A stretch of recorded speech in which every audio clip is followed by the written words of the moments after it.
I hope you ate well tonight. I know I sure did. I battened down the hatches, put plywood over all my doors for the release of the Twitter Files 2. Just whipped up a batch of my famous Cheddar Bay briskets.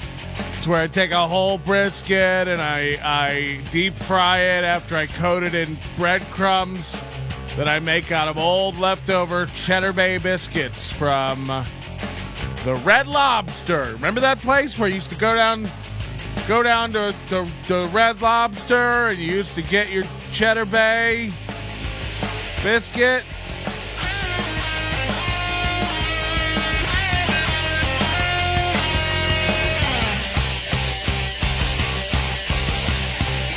Happy Tuesday night, everybody. Pour yourselves a little drink. Have yourselves a little night. I got to be honest, this is my second one I just poured, and I'm really getting used to this Sky Vodka nights, okay? So the more you guys chat over here, we got 3 people watching on RokFin. That's crazy for me. If you're new, if you're a RokFinman, if you're a Rockman over on RokFin, hit the like button. Do me a favor. Also on YouTube, hit that fucking like button, you maniacs. You guys know we get more live viewers. It helps you do it in the live, in the beginning. It lets people know they got this guy that works down there, Algorithm. And he likes when people hit the like button. I don't know what this comment means. Is this what we can expect from a tie-free Vegas? I can fucks with that for real, no cap. My name is Patrick. Give me likes. I'm a desperate man. Oh, okay. I like that. My dad, maybe all the dads won't complain about the earlier start time. Do you guys like the 8 p.m.? The thing is, I'm a family guy. I want to hang out and pet my dog, and drug my woman to sleep so I can use it. You know what I mean? Ty's sister, blessings upon you with a bountiful harvest. Okay, I don't know what that means. But hit like, it doesn't take, there's 19 of you watching. And I know that most of you are hate watching this or just remote watching. You're going like, I'm a comic, I don't want to be involved, but I do like the juice. I'm a booker. I'm a comedy club owner. I know who listens to the show. I hear all the rumors. So just hit like. There's no way for me to track it. I can't find out who hits like. Hit like. Just hit it. I'm just finishing up watching the Thai Moves episode. Oh, if you haven't watched our latest release over on YouTube where we cover comedian Ty Rivera's entire move from Las Vegas to Austin, you really should head over and check it out. I've got more for you tonight. Don't worry, we're going to be exposing some more comedians that you should not be friends with based on them being loose nuts. Bree wants to know if you're going to the Laugh After Dark Christmas party. By the way, any chance Robert Lee's watching? Any chance we got Laugh After Dark creeping around in my chat? I got to tell you, I'm real disappointed. Laugh After Dark is having its annual Christmas party here. I got an invitation. Laugh After Dark, I love those guys. They're very nice, despite what happened with the special.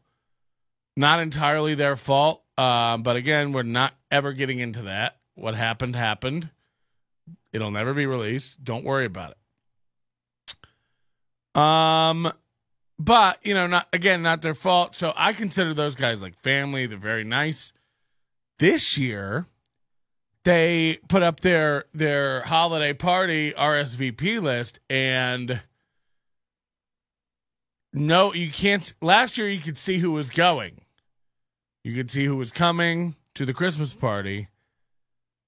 And let me tell you, last year, I saw Angie Crum there. They have a lot of people who don't like me.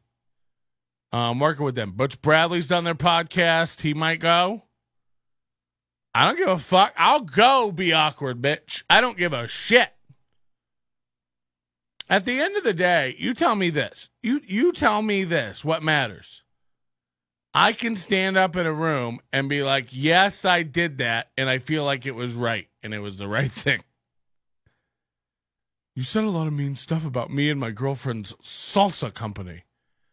Yeah, I did. I said some mean things. You know what I didn't do? Hire a guy and not pay him money, and then try to ruin his career by lying about him. So, maybe now that Ty's gone, we move on to Butch Bradley here in Las Vegas. And boy, are people worried. Let me tell you this. Tonight, you know the people who pop up in your timeline who are like people you may know? You know, those people have looked you up. They're like spying on you. They've visited your profile a few times. So Facebook thinks you might know them because they seem to know you. That's how that piece works. Constantly in my timeline, AJ Rivera, Casper. These guys look me up all the time. Or must. I mean, why else are you coming up in people I may know constantly? I 100% rarely go look at you. And you might say, Patrick, you do it on the show all the time. That's a different account. That's not even, don't worry about me. Hold on. What's this? Another Patrick project not being released. They're racking up. Okay. Don't believe him about the likes. NLO has a profile tracker. This is hate speech, and I can prove that we don't. Ty's tour of the apartment with the crazy roaches. Yeah, you got to go watch it. If you haven't watched it yet. Stay on this. We're live. Oh, God. At least Patrick's character in Tom Segura's book was released, but he was described as only 6'3". I don't know what that's about. You're going to have to explain it to the crowd.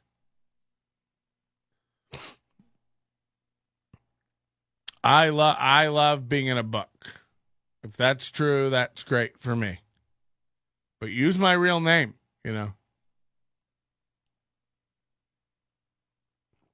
I do know people are very excited about Tom. Why you got Tom on my brain? I know people are very intimidated and happy. Sorry, why did I say intimidated? I'm reading this in the chat. What is this? You're intimidated by Butch Bradley because he gets hair gel from New Jersey and has the balls to make a stellar ad asking for more. You're not wrong. The guy does get free Jersey hair gel.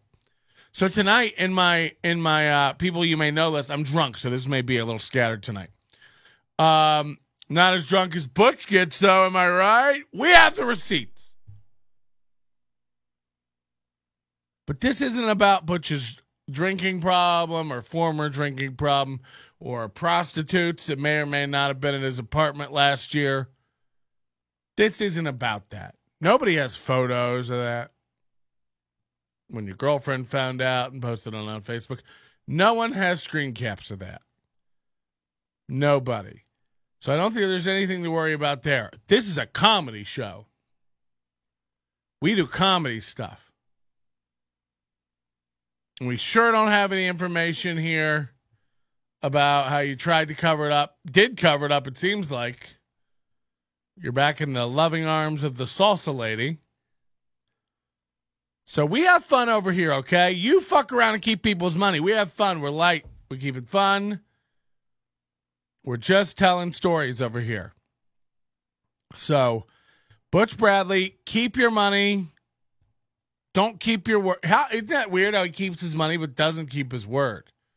That's what I find weird.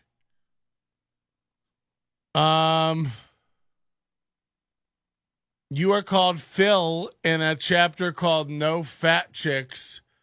It's clearly you, though. You're insane. I'm not falling for this bait.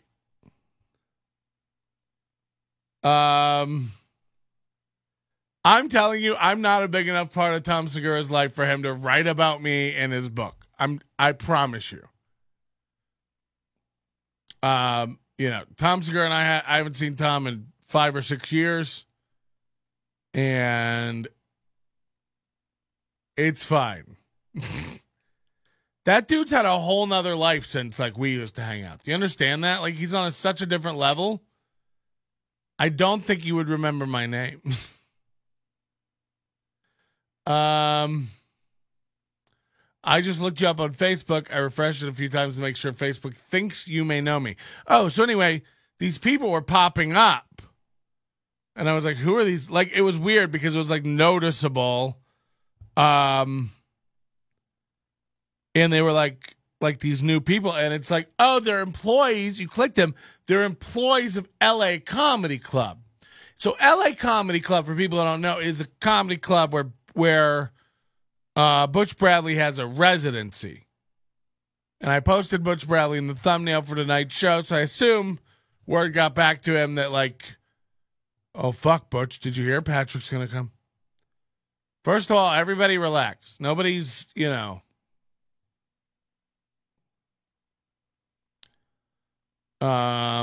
but we'll see. The Strat is a shithole, Butch.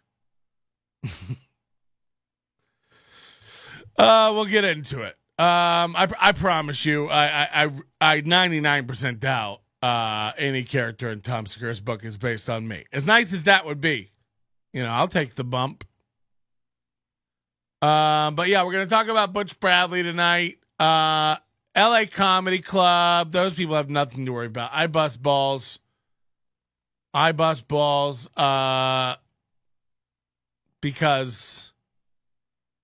why? I don't know. First of all, I worked for those guys for a decade, headlining for them. And then Butch gets in there, and they don't work me. That's fine. I've never held a grudge about that. I've lived here 5 years, and I've never gone after them and taken... That's business. I understand shit. It is what it is. Butch makes the money. It's easy. And by the way, I've been told that I'm not banned from that club. I could go up to LA Comedy Club anytime I want at the Stratosphere. That being said, I don't do it because I don't. I do have a soft spot for Matt and Joaquin. I like those guys. And I do wish them the best. They've got a new room. I haven't been. I hear it's gorgeous. Nobody in there seems to have ever seen a photo or know anything about lighting or white balancing. Every photo and video that comes out of that place is just fucking purple. I've railed on it for months. No one gives a fuck. They're just like, it's great. We'll just keep taking purple photos of comics on stage. It's like, you guys have eyes, right?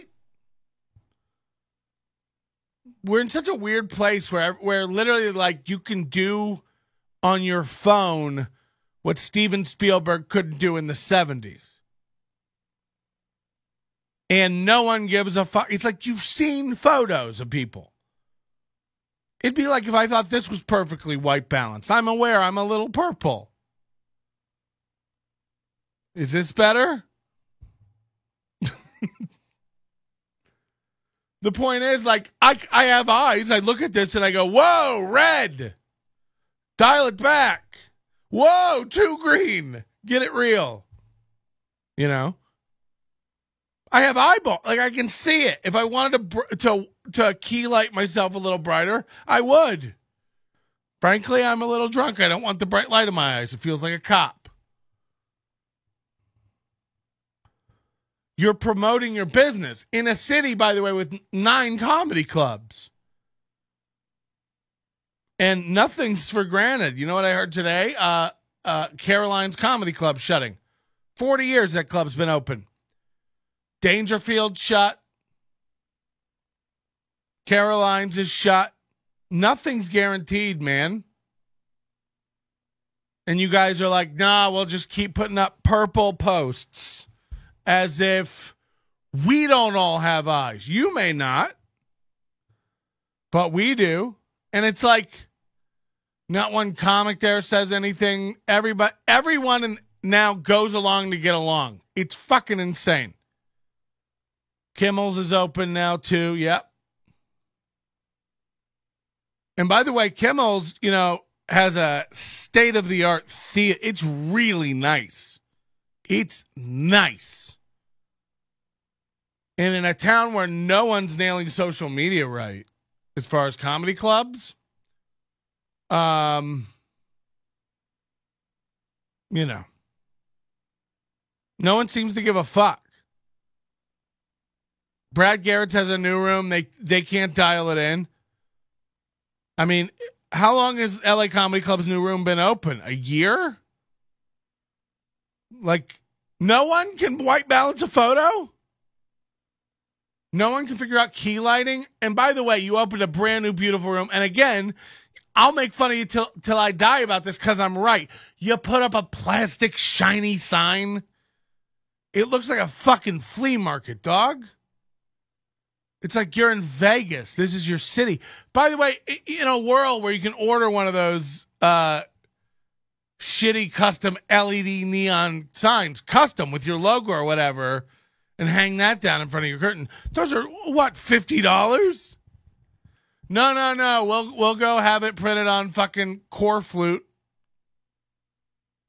We'll go have some fucking corrugated plastic shiny ass sign made at fucking Staples for our brand new state-of-the-art club. It's like, ugh. And by the way, if I was working there, I'd tell you this.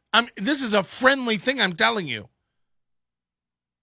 Everything that comes out of your club looks like crap. It's purple garbage.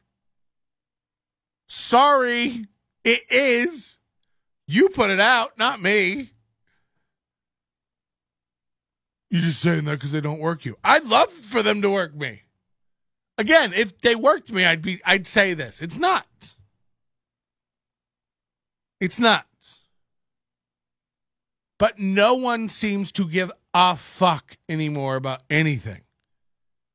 And expects, like, I've had this thing falling down for what? Months. It's embarrassing as shit. It looks pretty good tonight. But I'm out of Gorilla Tape. So when it starts falling down after this show, I don't know what, It's embarrassing. Because I give a fuck. Because I do give a fuck. So, it's kind of also why I stopped Twittering when the pandemic started. I started looking at what everyone was doing, and I was like, what is this for? It's kind of like, not Twittering. I quit Twitter for years. Now I'm back on it because it's great. Before Elon bought it. I got back on it early this year. It's fucking great. Everyone's so broken now. It's so fun if you're not participating in social media. The theme of tonight, what I want you to take with you tonight, I volunteer as tribute, is that you can do anything now. Nothing fucking matters anymore. Up is down is up, left is right. Nothing will stick on your record. Don't worry about, obviously don't murder someone. Laws are laws sometimes. But do you think this is why everything as far as violence and people don't know how to not make it violent. But I got a mess. I don't know. I got some fucking message. I got on some text list for some healthcare company or something, and they're texting me hey, interested in lower health. I mean, spam. You're interested in lower healthcare rates, and it was and I was like, no, thank you. Please delete my number from your database. And they're like, we're just trying to get you lower rates. Oh, I remember how it went. I'm drunk, so it was a very weird conversation. I got a message saying, hey, Patrick, how are you? Smiley face. And I said, who's this? And it's from an Atlanta number. And she said, this is Savannah, smiley face. And I said, I don't know any Savannah. I'm from so-and-so health, and I'm trying to get you lower cost health care. Are you interested in finding out your quotes? And I was like, no, I'm not interested. Please delete me from your thing. And she's like, we're trying to help you get lower rates. And I was like, and I said, fuck off. And then she wrote back, you first. This is a real person for a company. And then I wrote, eat my ass. This is, I think I did just delete it today, finally. And then she wrote back like, no thanks, I already ate it, I'm full. It's like, this was going on and on. And then finally I wrote, never mind, I changed my mind. I am interested in the healthcare quotes. And then she's been texting me for 3 days trying to sell me healthcare. So I did get her back.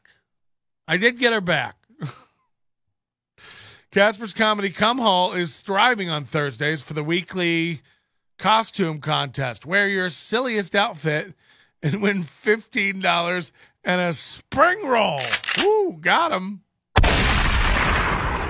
You know, my got him graphic isn't working, just the sound. Does anything work? Smoke weed every day.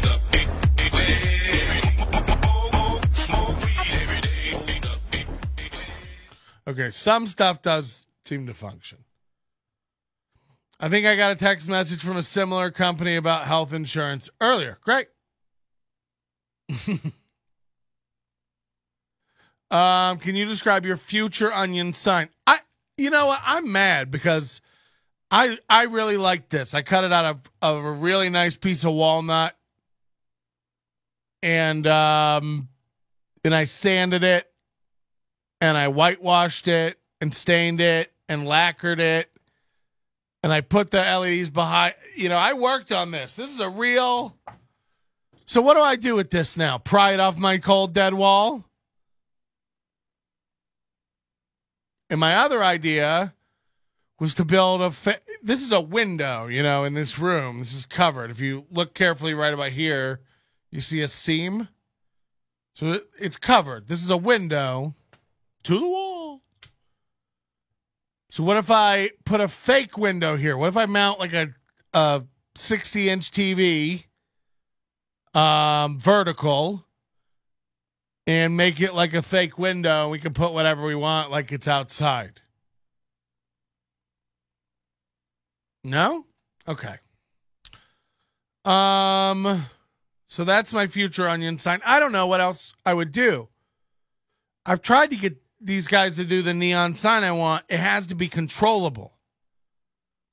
I've lost the Wi-Fi controller for the wall, for the lights behind the wall. So these all have to be replaced. So if I'm going to have a sign that lights up, it's got to be programmable and changeable. I want to be able to do stuff. Sabrina says, hey, Patrick, random question. You mentioned Dave's Hot Chicken before. No, I haven't.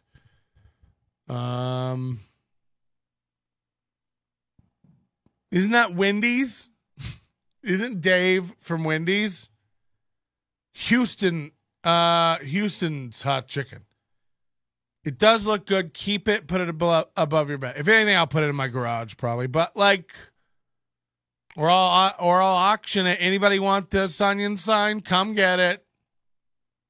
You pay shipping, which will be a lot more than the sign. So look, what I'm trying to say about this Butch Bradley stuff before we get into him, it's a really, really, really shitty situation if you're not familiar with the whole story. And by the way, go check it out at hideawaycomedy.com. Hideawaycomedy.com has all the text, the threats, the whole story. Really pull back the layers of the onion on what a piece of shit this guy is. Now, apparently he had a lot of substance problems. Now he's supposedly clean. We all know that he has relapses, allegedly. So, he moves to Vegas. Now, your fucking club in New Jersey got shut down. You had a community of sycophants there. I went out with drinking with you guys. And you had a whole community of open micers who sucked your dick and thought you were amazing. I've been doing this 20 years. I know you're good. But we both know you're not amazing, and we both know other people are just as good as you. It's wackadoo to pretend like you're the only guy who can make up a show every night. You don't make up shows. Stop it. I'll go toe to toe with you. Same offer as Ty, Butch. $1,000 to a charity, minimum guarantee. All the door to charity. Nobody likes onions. Rivalry showdown. Minus 1,500, whatever you owe me. He'll never do it. None of these guys know how to have fun. You know what I mean?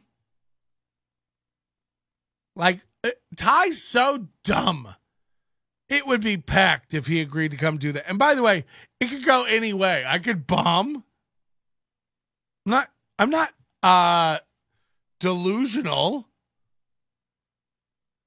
And by the way, you're voted 2 years in a row, 3 years in a row, whatever, Vegas's best comic. And I have a voicemail from you saying that I'm funnier than you. That makes me Vegas's best comic. Then I remember that you lie about everything, so, you know, nothing really matters. CF makes a good point. Step 9, you know, if you're clean, you should be making amends. And by the way, amends means a check. So for people who don't know, I headlined a weekend at Butch Bradley's New Jersey comedy show. There's 2 full shows about it. Go watch them all. Hideawaycomedy.com. Full details on what happened. Bottom line, this guy lied like a motherfucker about me and then tried to, like, ruin me. He has no clout, so, like, you can't. And I'm a self-made man, as Adam Carolla would say. I got a pirate ship.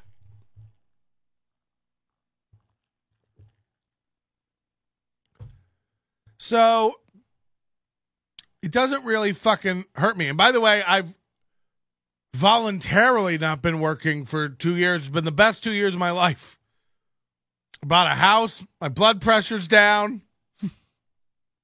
I'm engaged. I'm happy. So, oh no, do I not have to go work comedy clubs? Ugh. We'll see. So in 2018, I think, right before I went off on a 9-month tour overseas, I meet up with Butch Bradley in a coffee shop. He gives me this woe is me, my partner fucked me. Never really kind of admits guilt, but we come up with this thing that if he can make it up to me, he's in a couple clubs here that I'm not in.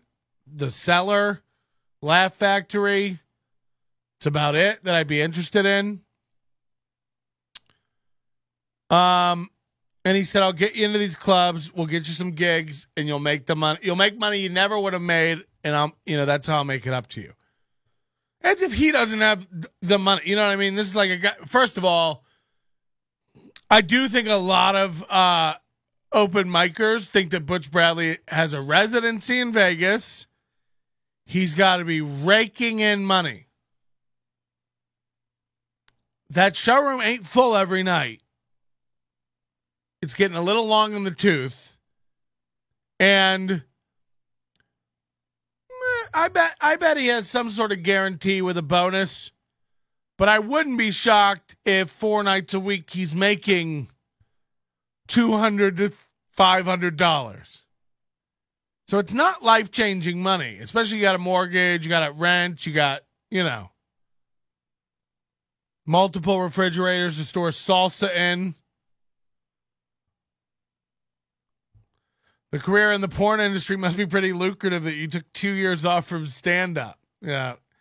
You just, you save money, make money, baby. Don't fucking worry about me. He's got some scary-looking dogs that wouldn't mess with him. First of all, I've got a pretty scary-looking dog myself, okay? Her name is Bradley, and she's tough. Second of all, he is sick with those dogs. He posts pictures of those dogs all the time, like Don't mess with me. I got dogs. Okay. I tell you what, how about this? If I come anywhere around you and your dog touches me, first of all, know this. As referenced recently in Tom Segura's book, under the name of Phil, I'm a fat motherfucker. What do you call me? A fat chick.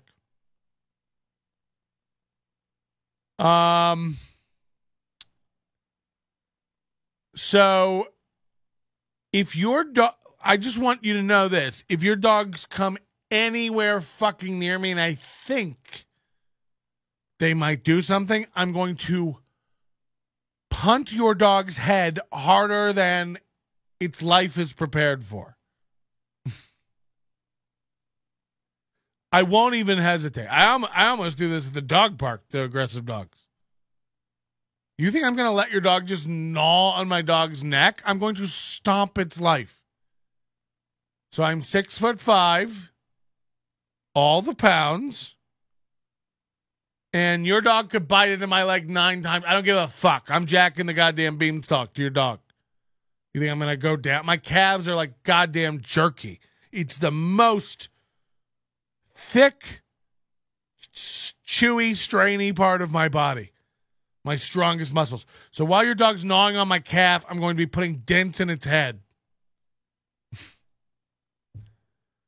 I love dogs. I would never want to do that. But, don't give me your tough dog horse shit. I swear to fucking God, I will roundhouse your dogs. And I'm a big house. That's a long way to go around. Butch is jealous of the Kirkland partnership NLO has.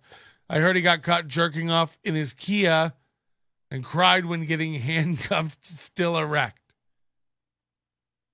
Whew, that's a lot to unpack. I can't even begin. Brad's fine. No fat chicks was something you said to him. He pointed out that you were also fat and you showed him pictures on your phone at a restaurant.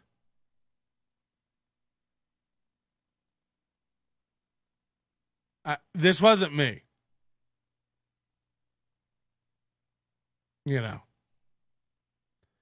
while I certainly have no predilection to fat chicks, I never said I was fully against them. Yeah, honestly, this doesn't sound like first of all, I don't show photos on my phone of girl. This isn't me.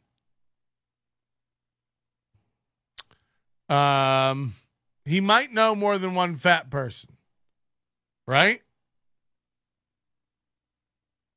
I love the human hours we're keeping today on NLO. Fuck off.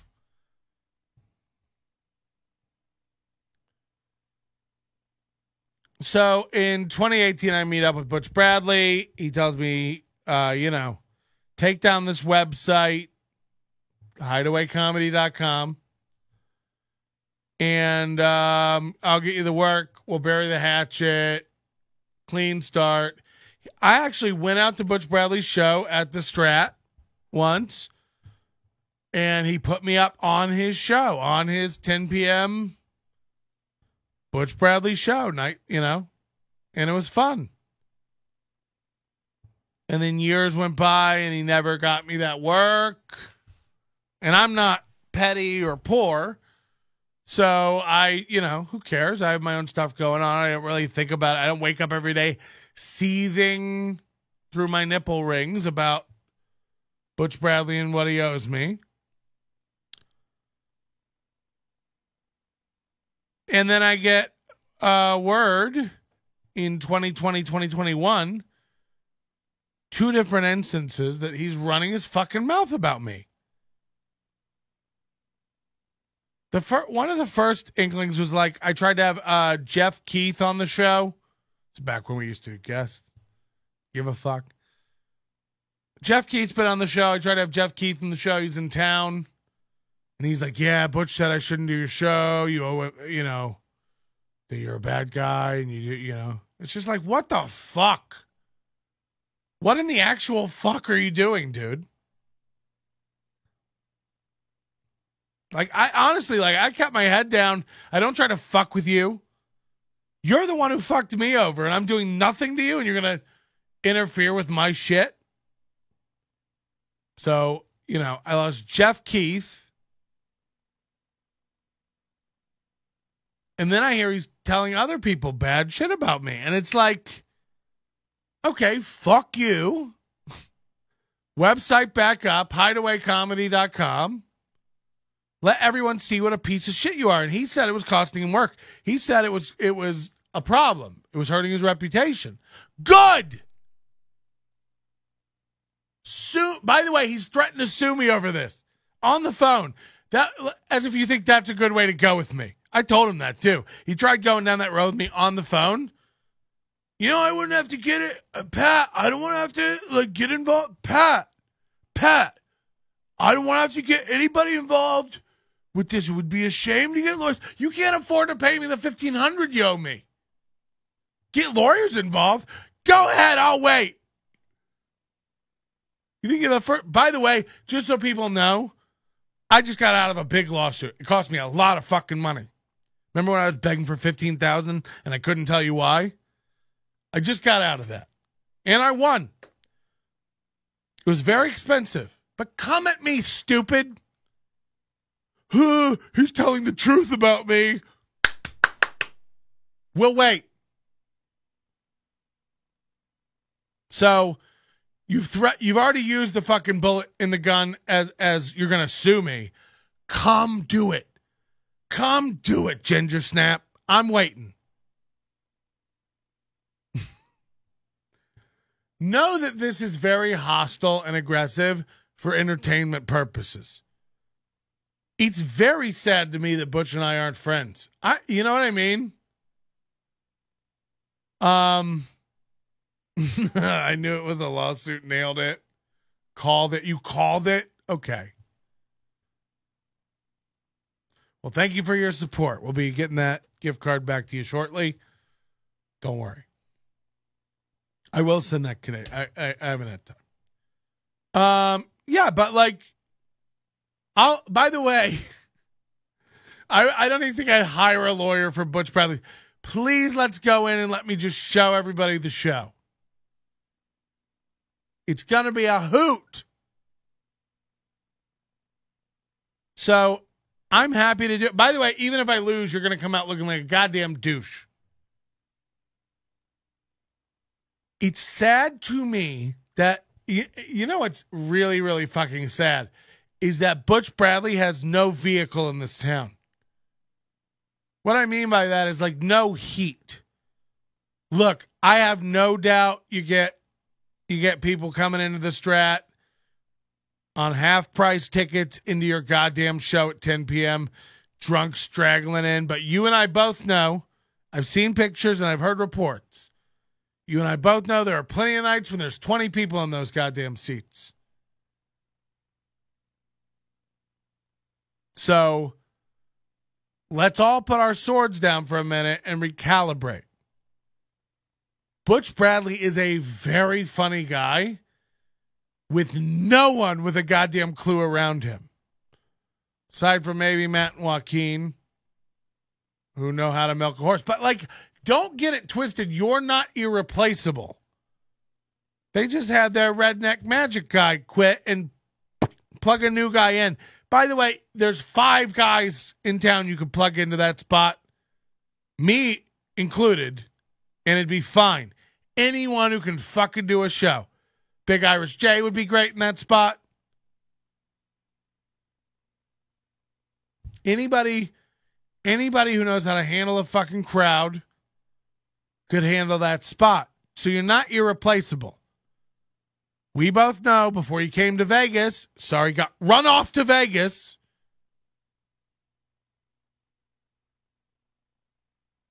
You had 2 people in the audience on the end of a pier in New Jersey. I was there. So it's a sad thing for me to watch you post social media posts that are nothing but cringe and embarrassing. I know you're funny. People know you're funny. And yet everything you do looks cringe as fuck.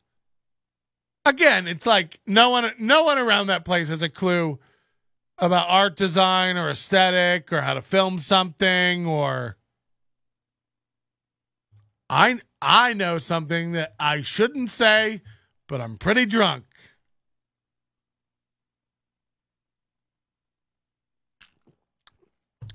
You were up for something, LA Comedy Club. You've got a beautiful new room. You were up for something. A filming. A project. You were going to get it. It's a beautiful new room. And the producers attended a show. I got to be very careful. Came to Vegas, attended a show, left, sucked your dick. I think they met you, sucked your dick while they were there. Oh, yeah, probably, we'll do it. And then you didn't get it. You know why? They said this would be a horrible room to film in. The lighting. It's not good, man. But nobody's got a fucking eyeball there. So why would it ever get better? Go to Butch Bradley's Instagram. Let me just show you.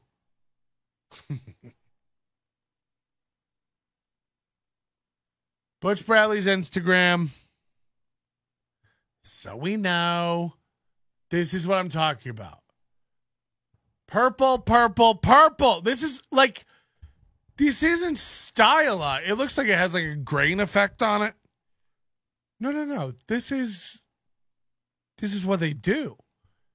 This is what they put out. Like, fuck yeah. Find me a point and shoot from 2002 that looks like, I mean,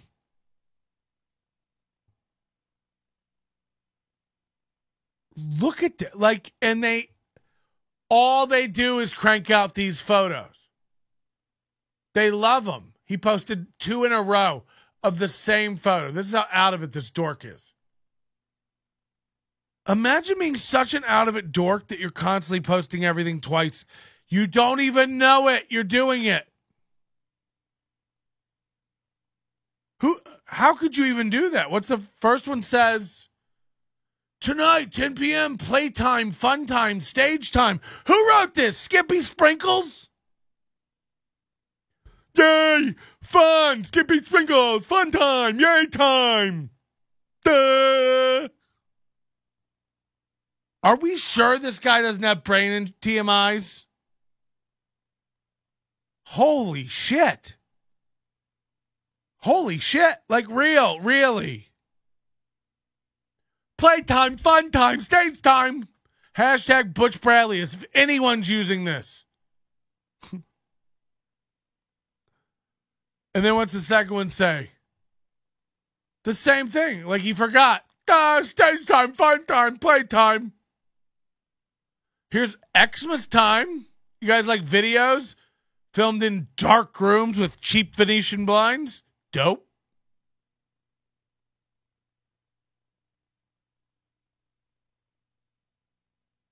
Is this the video? Getting our Christmas spirit on. So this is a video with no audio and no video. It's playing now. There's nothing. It doesn't move. Okay? This is Stephen Roberts and Marsha Warfield. It's an incredible honor to have Marsha Warfield pop by to say hello. Marsha Warfield does a show at the club, a residency. Pop in. She works there. It's like you working at the Chipotle in Terminal 4 and thanking people for coming out to visit you. No one did that. They had plane tickets.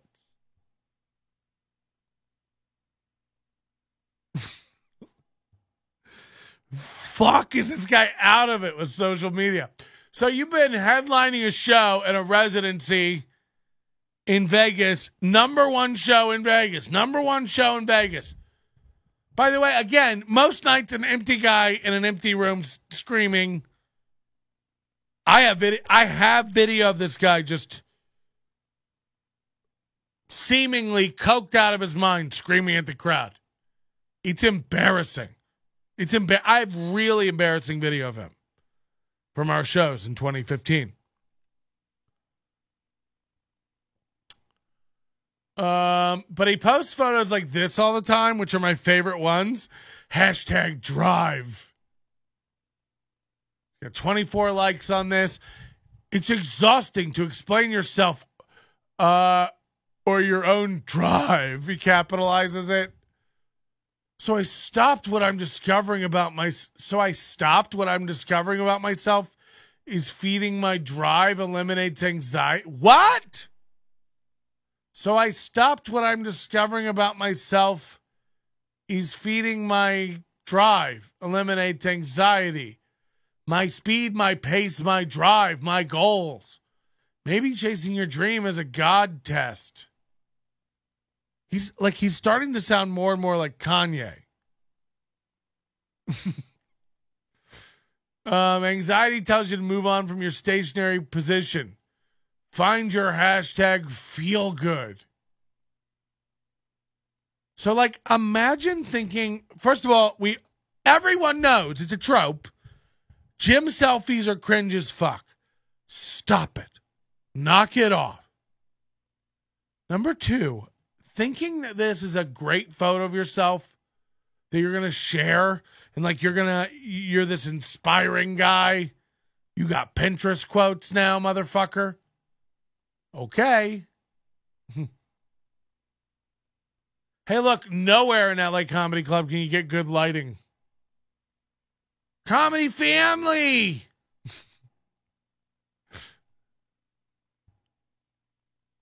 This is just a picture of Las Vegas.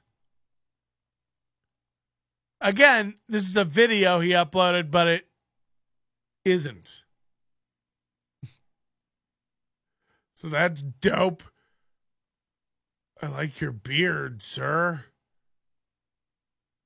Tonight, LA Comedy Club. I like your beard, sir.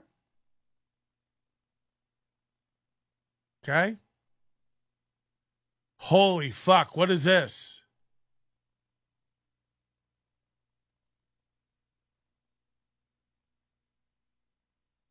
Why aren't the... Okay, I'm starting to think this is me.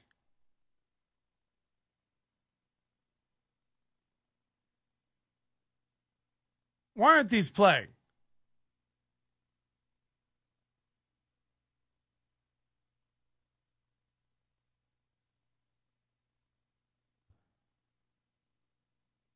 What's the grift here?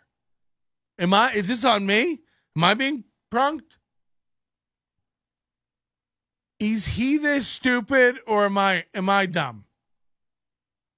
And look, I want to be wrong. I want these to be videos. Because I don't want to believe anybody can be this dumb. I want to be the idiot. Because honestly. Thanksgiving. Happy Thanksgiving from my... He's got crazy energy, man. He's got crazy energy. It's like these people don't know how to be a person. Okay, we're gonna do it. All right. Is this on? Hey, man. Happy Thanksgiving from me to you and your family. Oh, I'm so thankful. It's like, who are these robots? And again, he's very good on stage. I think maybe part of why he's successful on stage is this insane energy. Oh, hey, fellas, what do I do with my hands? It's like that energy of a guy. Hey, this is Butch Bradley. Happy Thanksgiving. Hey. Happy Thanksgiving from my family, from the LA Comedy Club, especially to all of you Vegas locals. You have helped my career for my entire career. And to all of you visiting Las Vegas and to everyone, wherever you are, Happy Thanksgiving from the LA Comedy Club. Ha! And Butch Bradley and my family. You guys are amazing. Thank you so much for all of your support. By the way, so listen. Again, Matt and Joaquin have been very nice to me. I have no reason to go after them. Unfortunately, the guy we're after is hiding out in your house. And this is another tactic that like guys who have nothing do act like they're like is he delivering a package? I hear the bell ring-a-ting-tinging in the background. That's exactly what I was thinking. Hi, I'm Ted Theodore Logan, and this is Bill S. Preston Esquire, and I'm Butch Bradley. Pleased to meet your density. It's a cross between Crispin Glover and Bill and Ted. I mean, from everybody here at LA Comedy Club, like, as far as I know, you're not involved in LA Comedy Club. I mean, if you are, what a mistake, Matt and Joaquin. And by the way, now I am against ya. If I find out Butch Bradley is a partner in your business, it's over for you. I'm not under the delusion I'll ever perform under your roof again. So I don't really give a fuck either way. But, you know, I do like Matt and Joaquin. And Joaquin talks, not Joaquin, Matt talks shit about me too. I've heard. And I'm still going to take the high road. I don't get, you know, that's fine. Have your fucking opinions. I'm telling you, you're with a snake. And I'm telling you, I'm Patrick. And if you haven't heard the old tale in Ireland, I chase the snakes out. I chase them out. So I'm coming for your Butch. Now, what does that mean? That means an ultimatum tonight. I didn't plan on doing this, but I'm drunk. Pay me what you owe me and say sorry. That's easy. And by the way, I know you'll still talk mad shit about me once you're out of the woods. I don't care. I want you to say you're sorry, and I want you to pay me back the money you owe me. Because you did. You tried to fuck me. And I fucked you.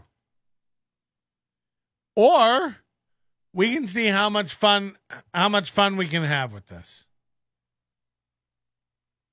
And I won't stop until they replace Butch Bradley with Big Irish J or Kool-Aid. Those are my demands.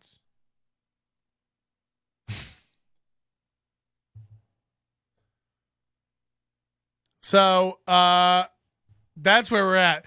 This, like, from everyone at LA Comedy Club, it's like, it's gonna fucking be hilarious when they boot you out. 3 years. They're giving you the light, dog. From everyone here at LA Comedy Club, me and apparently Marsha Warfield, I found out recently.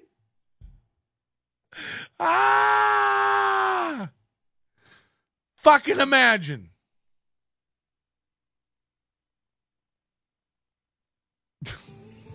Hey, this is Butch Bradley. Happy Thanksgiving. Happy Thanksgiving from my family, from the LA Why Comedy can't I Club. pause this? Oh, I can. This manic fucking energy. And is this your house? Like, who are the bitches on his comments too? We're coming for you. I see Alex Ansel on here.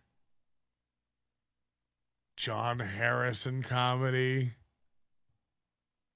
Fucking hell. Just selfies. These are my dogs. Another example of baller lighting over at the LA Comedy Club. Just this is what I'm talking about. This sign is cheaper than this. This looks nicer and more bespoke and is not hard to do than this. This is, you get this made at Staples. It's garbage. I'm sorry.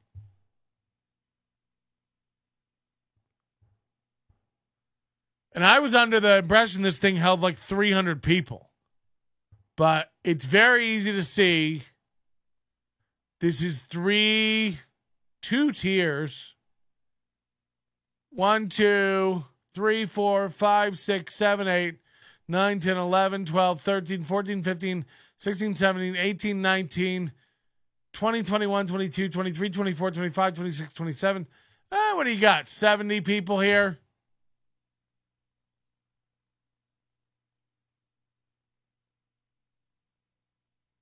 Look at, like, he doesn't know how to be human. This isn't how a man hugs.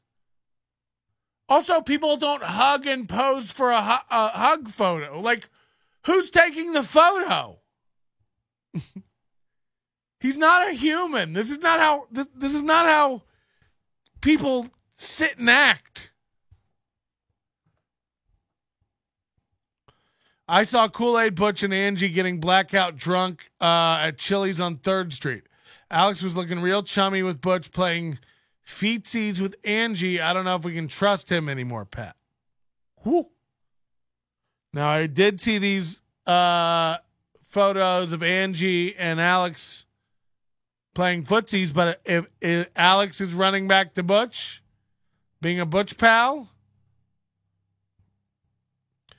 that's all. Like, no one else needs to carry my fucking sword.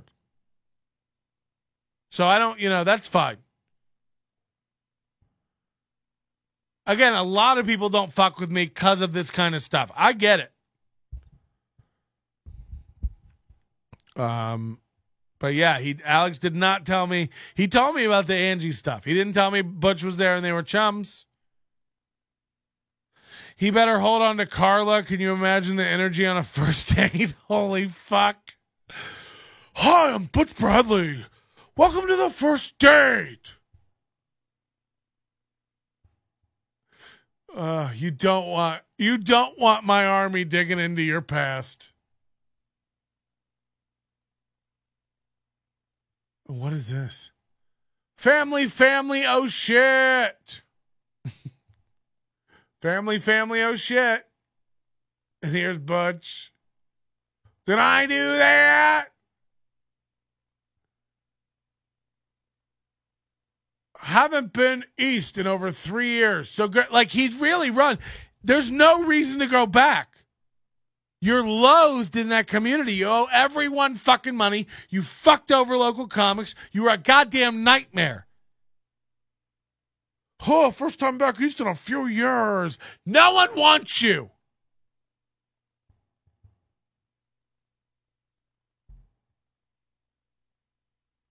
Have your fucking cousins come visit me again. I swear to fucking God, dude. 6 years ago, I fucking took it easy on your ass. I swear to fucking God. Threaten me again, legally or physically, like you did. I'm fucking coming. You might want to get your checkbook out. It might be easier. I'll fucking be in a pool of blood before I'm done with you. You heard? Fucking hell. Imagine taking this and not only immediately burning the phone that took it, going, not only will I save this photo, but people need to see it.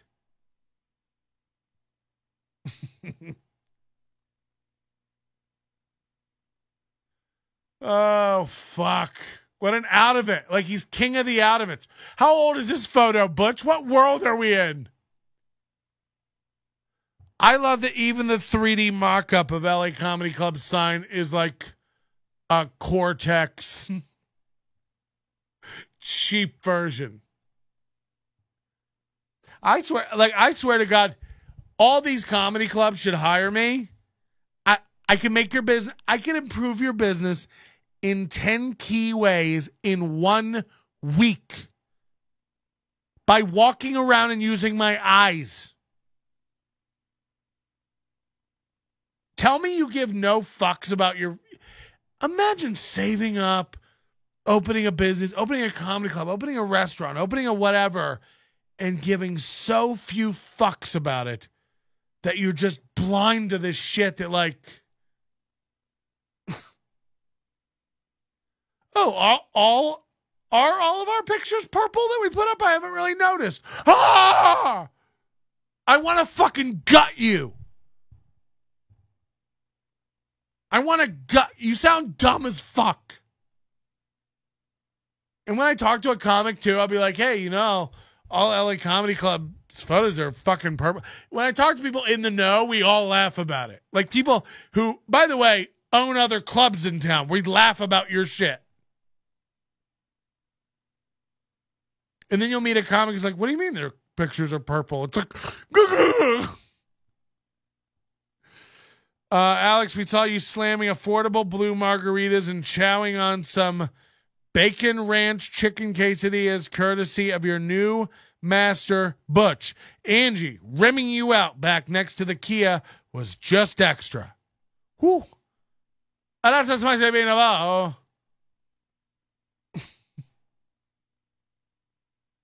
Yikes, dog. Yikes.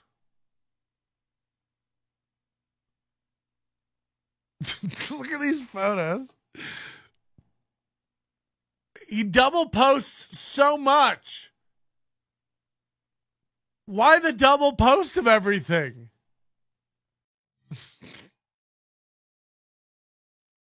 Deleted.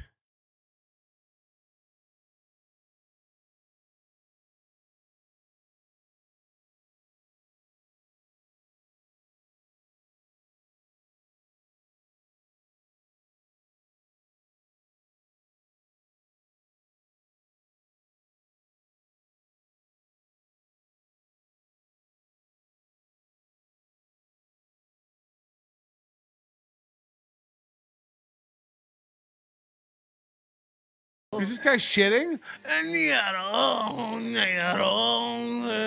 Chili verde. What's the LA stand for in LA Comedy Club? Lavender? Ayo! That's fucking great.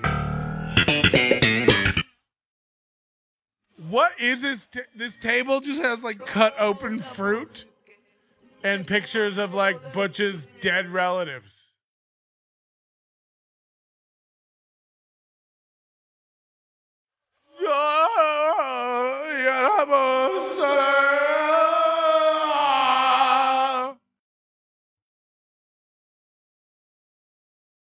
Imagine filming this without being a cinematographer for Breaking Bad. Holy fuck. Look at what he writes. Day of the Dead. That's just what he writes. It's like, it's a basic bitch. This guy is a basic bitch. Holy shit, we get to see more of his wall. So he has the same blinds as Ty. Just for reference. Yeah, look, just like a lot of garbage here. Imagine just cutting open this many exotic fruits and printing out pictures and going to the Mexican, going down to Cardenas and buying all these candles and little Maria statues. Again, you'll see this a lot with very basic idiots. They constantly take the same photo all the time at the same place. You'll see like girls do this every day in their car in the morning. They'll take a selfie. Same angle, same seat, same place all the fucking time. So Butch Bradley does that. He loves just taking this. Hey, I'm at the gym. It's like, we all give fucks. And then he double posted it, of course. Because why not? When you're out of it, being out of it all the goddamn way, right? Wait, so this is Butch's thing? Like, shouldn't your social media get me in the mood to laugh? Right. Alex Ansel claps back. He says, first of all, I'm a Southwest egg roll man. Oh, sorry, Stan. Get your facts right. I don't know if I'd go standing for egg rolls. I knew a dude who would double post, sometimes even triple or quadruple post. I asked why he keeps doing that, and he unfriended me. He's dead now. Whew. Yeah, it's a weird behavior for loons. So fun knocking out a kill show.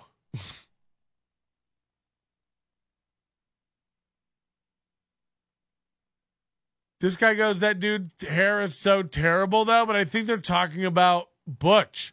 Like, Butch has 8-year-old meet my son Max hair.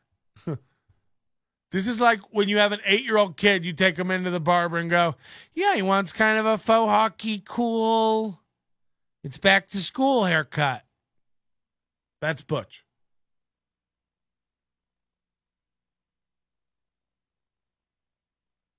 This is Stoner Rob, and this is embarrassing for him. He will regret this.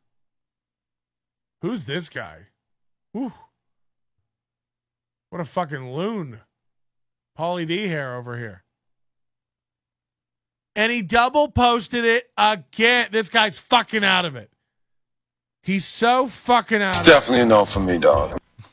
God, man. I have had sleep issues my entire life. People have suggested everything from, he just randomly capitalizes letters all the time.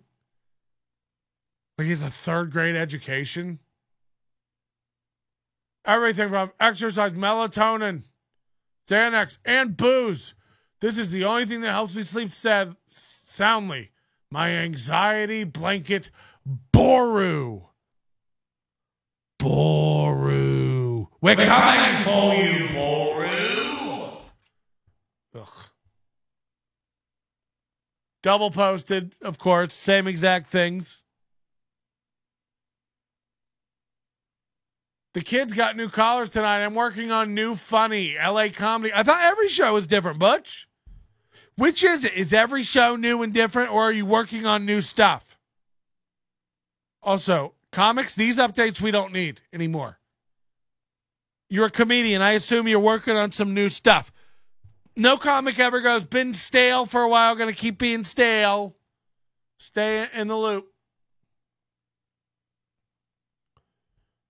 A lot of Stoner Rob with this guy, which is... Ugh.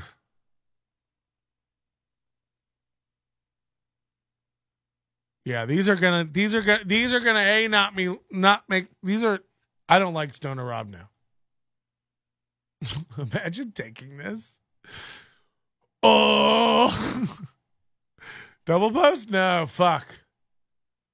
Here we are at Vic and Anthony's Steakhouse. The photo's backwards, but when have I ever given a fuck? Here we are, both looking puffy as fuck. You guys like an empty showroom? I love these. Fuck yeah. 8 weeks ago. Great meeting Stoner Rob's family and kids today. This is how all biz meetings should go. And then they look like they're in a fucking candy factory in white lab coats and masks. I don't get this bit. Hold on. Oh, is Butch cultivating a new friendship here with Stoner Rob? Are they besties now? Butch needs guys to hang on to and use. I know that about Butch. Now, we all know his number one go-to guy is William Strange. William Strange followed Butch here from Atlantic City. Lived on Butch's couch. Butch was using him for video editing and stuff, and we all see why.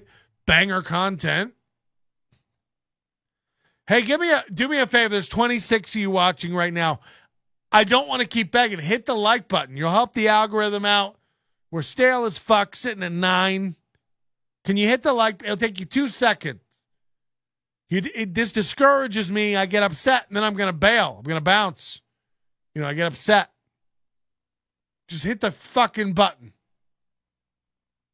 If we can't get to 20 when 26 are, it's like, by the way, hit the dislike button. I don't give a shit. Interact. William Strange, Knifey the Knife comic. Yeah, the guy who screamed at the sky and ran off.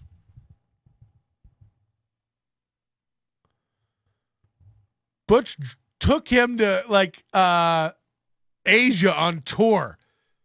Trust me when I tell you, this guy has no business, hosting a professional show. He's awful. He's awful. I reckon harmless, but awful. So I think this is just a joke, but Butch and Stoner Rob are buddy-buddy. Imagine posting this. Just imagine thinking this is cool. I'm wearing what shirt is this? Misery? Imagine doing this at age 58. just no idea what cool is in this day. Just clueless. Yeah, this does look dope. I can't blame that. Oh, fucking hell. This is bait. No real guy thinks this looks good. I'm being baited. Holy fuck. David Hollywood Hewlett. Ugh. He's so fucking out of it.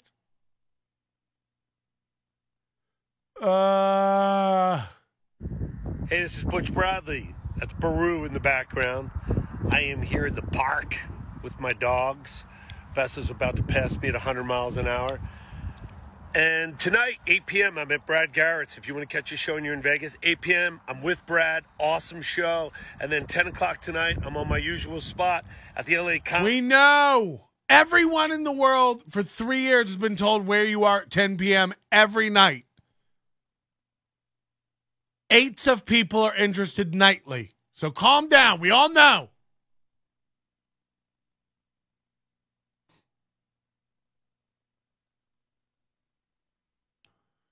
Guys, and then he just who regurgitates photos of themselves like this? What kind of this photo here.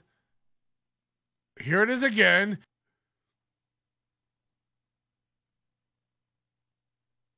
Do something.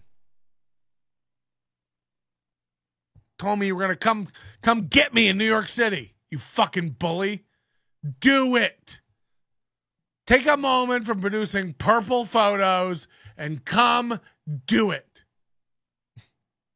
Just double posts of everything, you fucking nut. And then I found out he's got this other, fucking hell. He's got this other account called The Land of Giants TV. Now, from what I can tell, he still posts on this occasionally.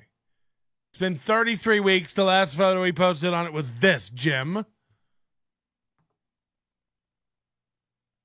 Again, imagine taking this and going like, that's the one, put it up. This guy is the best job in Vegas. Tonight, 10 p.m., LA Comedy Club. If I was the owner and proprietor of LA Comedy Club and I caught you out there tagging photos looking like this and putting my name in it, I'd fire you immediately. I'd wash that taste out of your mouth. Don't plug my club looking like an out-of-it fucking dope. You look like an old man who doesn't know when cameras are going off.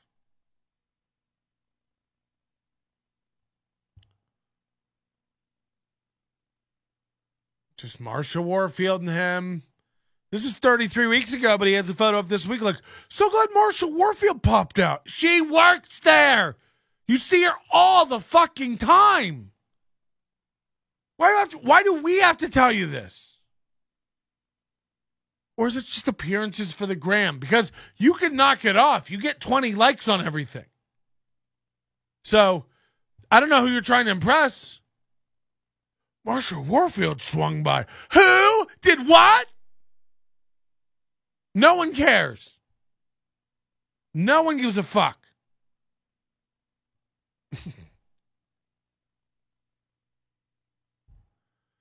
Alex Ansel said, Butch has blocked me on all the socials. He's blocked me too. This is another symptom of fucking out of it idiots. Hey, Butch, just so you know, no one here is going to do jack shit to you. You blocking NLO on Instagram is fucking retarded. As if we were tagging you or bringing you into shit. No. We're watching you fucking fail, dog. You blocking me just means you don't have to watch me make fun of you anymore. We can still see all your shit. It's public. Like, this doesn't stop anyone from seeing you. Oh, blocked. It's like Ty. I've never tagged Ty in anything in my life. He's blocking me. It's like, that's because you can't do. You're broken and your brain can't take it when you see me doing something. How dare he, blah, blah, blah. I love it when something new pops up from you on my feed. It's like, whoa, did Butch cross his eyes and look stupid again? Just an empty state. Like, what is going on, dog? So all these are just out of it, garbage photos. A lot of pointing again. What is the Land of Giants TV? What is it? Bitly. Boom. And this just goes to a special. Main talent, Butch Bradley. Director, Sean McNamara. Why do I know that name? Producers. Imagine having 5 producers on your special. Oh my God, 2020 Beso and Boru Productions LLC. Beso and Boru, those are his dogs' names, right? Is that a real company? Let's look it up in Nevada business.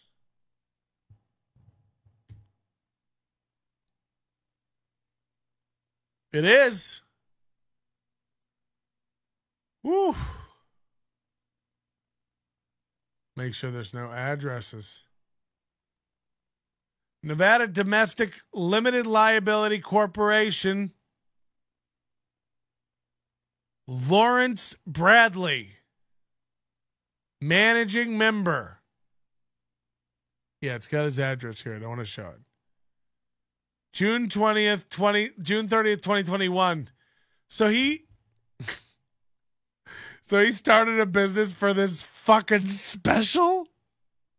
You must have made hundreds of dollars, dog. I'm telling you, holy fuck if you started the business for this special. We're going to get a lot of profits in from this special, so I'm going to need to start an S Corp.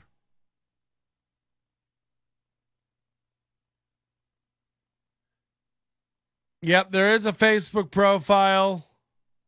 The Land of Giants. They have 250 followers, and it's just more purple photos of Butch on stage at LA Comedy Club. Just killing it. Killing it.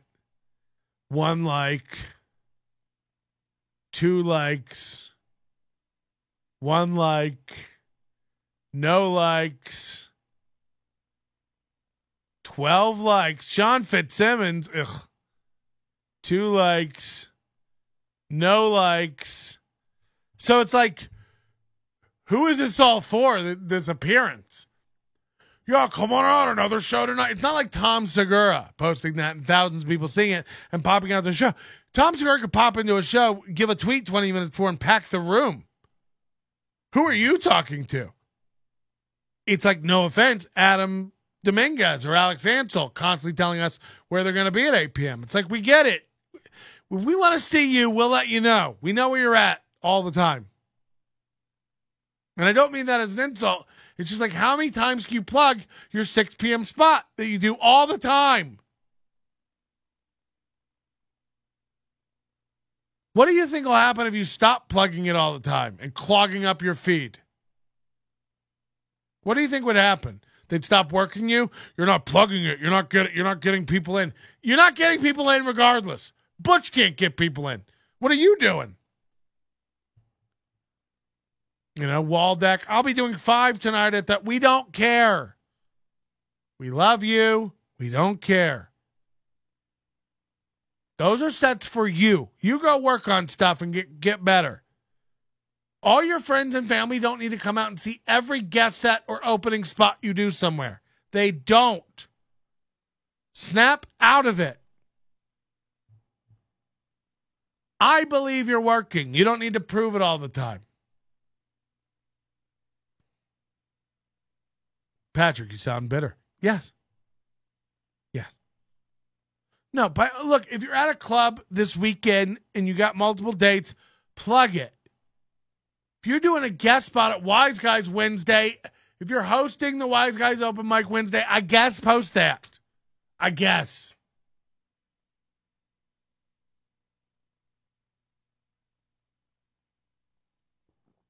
If you open for James Michael McMagic every week at 6 p.m., 3 out of 4 days he's on or whatever, we don't need a post every day about it. We know where you'll be. We'll check the EDR. Maybe if Butch tried the sock puppet thing, he'd see a turnout. 5 things I wish someone told me when I became a professional comedian, from Butch. And by the way, Butch did do an episode of Laugh After Dark's podcast, and I won't watch it on here live because I like those guys. And it'd be, I just tear them the fuck apart. So then I find Butch Bradley's YouTube page, and it has 56 subscribers, which is crazy because he's the funniest comedian in Vegas. These titles mean a lot, and they carry a lot of weight, and they translate into real money, real dollars and seats booked, as we've seen. Every night his showroom is full, and he has garnered hundreds of followers on Instagram. And 56 on YouTube. And he does get 1 to 12 likes on everything he ever posts. So, there is a thing where, local Vegas comics who don't know what the fuck they're talking about will respect this guy and think he's, some big shot. There is a thing where, the bookers of LA Comedy Club, Matt and Joaquin, will think we've got to hold on to Butch. He's our meal ticket. We got a shirt thing with Butch. We got to keep him happy. You don't. Plug anything in there. Get the goddamn animatronic jamboree from Chuck E. Cheese that's been decommissioned down at the old Naval Yard. Pull that over and watch it sell the same number of tickets. Put a guy in a monkey suit and give him a tambourine and a pipe of meth. It's so Matt and Joaquin got to figure that out. They can get rid of this fucking troublemaking loser and replace him with anybody, and they'll pretty much do the same. Let's get Alex Ansel in there. Let's get maybe it's just me, Alex Ansel, and Big Irish J, and we do the Biggins tour. Get anybody else in there. Put Stoner Rob in. I don't give a fuck. I don't have a dog in the fight. What I do have a dog in is eradicating the cancer that is Butch Bradley from this town. And guess what? By the way, we did it with Ty, but don't you dare lower your guard. Cancer can come back. We may be in remission now, but remember, he could easily pack up his 12 cubic feet of belongings and be back here within 14 hours. We all know his dad will lend him a truck. Maybe he'll just get himself one of those recorders they sell in school for $6 and Pied Piper a bunch of rats to haul his shit back up. Because let me tell you, Austin ain't going well. And you know what I was thinking about, too? Not only is he going to ruin every professional and good relationship that Ty Rivera has in Austin, not only is that definitely 100% going to occur, he doesn't have the support system he has here. I've talked to boots on the ground in Austin. Word is out about Ty Rivera and how dangerous he is. Word is out about Ty Rivera and how manipulative, what a user he is, and what will happen to you if you become friends and close with him. He doesn't have a network of sycophant open micers, pilot fishing off of his fucking droppings. So it's not like he can spin up an Ocha. It's not like he can get in there. And by the way, there's way more gays there. They're going to not put up with his sass. I'm telling you, man, it's not going to go well. Ty can't walk into a room where he doesn't have people on his side with any amount of confidence. So he's losing his only spots he's comfortable. Ocha Ty, wise guys. That's it.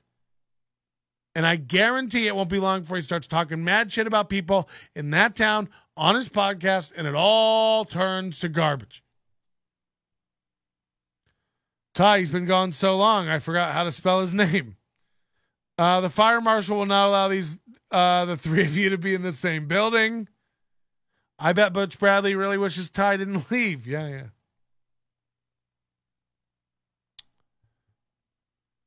I always love it when people make social media profiles for production companies before they produce anything.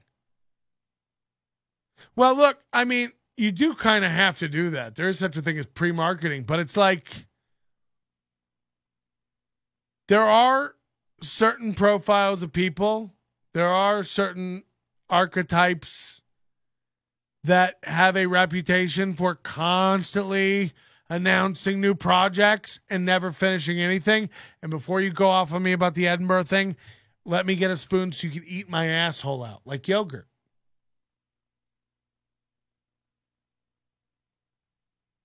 But there's people who will do that. They constantly tell you the thing they're starting to look for it, and nothing ever comes. Ty Rivera's Patreon. Nothing ever came of it. Ocha Ty was going to be the Kill Tony of the West. Never came. Now he's secretly moving, and he's like, oh, real G's move in the shadows. It's like, okay. Be right back. Going to masturbate at that porn site. Porn bot site? There's a porn bot? Patrick, where does this end? When will the piles of bodies stop? You already ruined Keenan and Jam, and now Butch. How many more must fall? Tell me you don't recognize a bit when you see it. Come on! So, yeah, this guy, Butch Bradley, is a funny comic. He's funny on stage. He is an out-of-it goon who, again, owes me $1,500. And we're going to make fun of every fucking thing he does. We're going to hold it up to the light and show it for what it is. We're going to show those 5 producers that they have no business ever supporting you doing anything again. Let me catch wind you're working on a new comedy special. I swear to God, I'll have the whole audience full of fucking bots. Can we do that yet? Get Elon.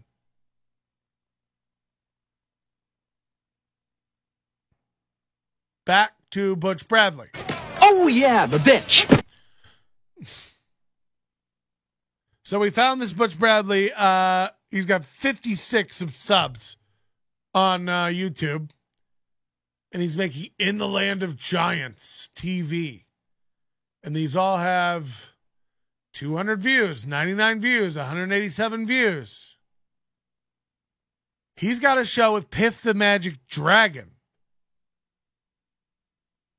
Let's watch the pilot, DJ Ashba. I don't know what that is. Let's see what this is.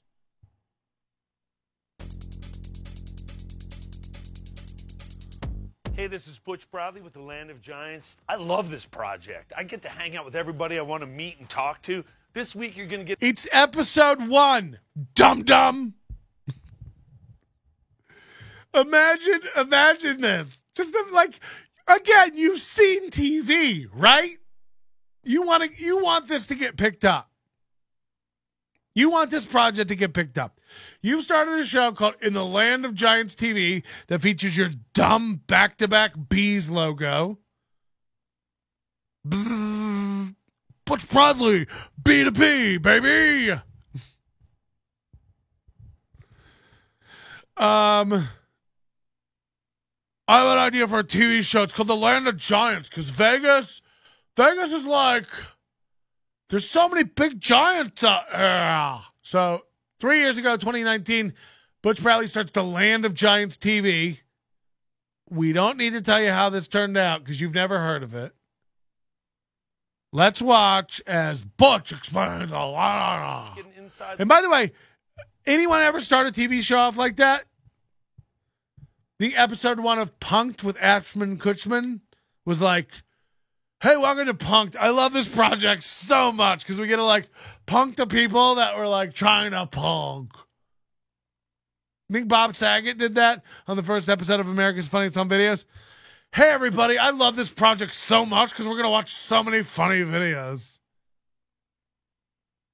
Tell me you don't know how to do this without telling me you don't know how to do this. Tell me you're not cut out to host a show without telling me you have the energy of a fucking rapist with a full trunk. Hey, everybody, Butch Bradley.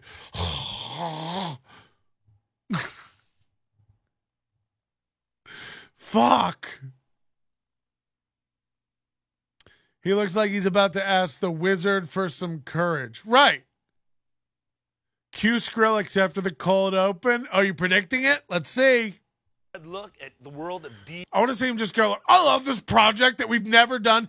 This is the first sentence of the project, dumbass. Hey, this is Butch Bradley with the Land of Giants. I love this project. I get to hang out with everybody I want to meet and Also, like, people in the biz don't call it a project. talk to. This week you're going to get an inside. What about like a TV host would do to their show?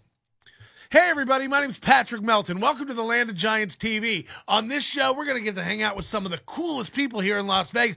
Tell people what it is. Don't just have a break down the first sentence where you geek out and break the fourth wall.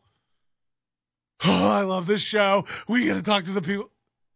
Who are you? What is this? Hey, everybody. Oh, I love this show. We got to... What show? It's episode 1, fool. Fuck. Hey, this is Butch Bradley with the Land of Giants. I love this project. I get to hang out with everybody I want to meet. Same, bro. This week you're going to get an inside look at the world of DJ Ashba. He's got Ashba Media. If you don't know who he is, you're about to get an inside look because he was... Imagine flaming out after one thing. Well, today, first of all, it's so cool for the big first up. You got DJ Ashba. No one's ever heard of anything. We've got DJ Ashba. They've got Ashba Media. Anyway, you're going to see. It's so cool. Oh, all they've got is a thing we've never heard of. We don't know who DJ Ashba is, so you saying DJ Ashba Media doesn't change anything. It'd be like you going like, today on the show we got Skrillex. You might have heard him from like Skrillex songs. So if you haven't heard of Skrillex, like you got no new information. But I doubt there's a lot of writers and experience on this project. I'm getting called out. You've always in the past that it was 1,200. Now it's 1,500. Story ain't adding up, Melton. That might be true. If it's 1,200, it's 1,200. I think I did say 1,200 earlier in the show. It's been so long, and it's such an insignificant amount to me that I don't matter. I don't care. It doesn't matter. I think you're right, though. I think it is 1,200. Hold me to that. But in fairness to me, I think earlier I said 12 or 15, whatever it was. I don't remember. But I do think it is 12. That does sound more right. But with interest, now I want 16. Yeah. He's got Ashba Media. If you don't know who he's got Ashba Media. Get an inside look because he was. If you don't know DJ Ashba, maybe you know Ashba Media. It's like, oh, okay, totally. Do you know Donald Trump? No. He's got the Trump Organization. Oh, yeah, right. Just say his name twice as if that gives anybody an idea what the fuck you're talking about. The lead guitarist of Guns N' Roses. He was with 6 a.m. and he's also on his new project called Pyromantic. It's like a mixture of rock and roll and EDM. It's killer. Check this out. How did you jump from... Like, do you think this is a guy who takes closed eyes photos on mini golf courses? Do you think for 1 minute he's listening to EDM and is plugged into the electronica scene? What world is this dope in? Piano. And from what I've read about you before, like, and I'm blessed to have your friendship and know you, but not really. Blast! So many layers to you. You were 5 and you that were was like... my first recital, Ode to Joy. Wow. Yeah. All right, side weird note. Do you believe in reincarnation? Do you think Beethoven was like, I got you? I don't.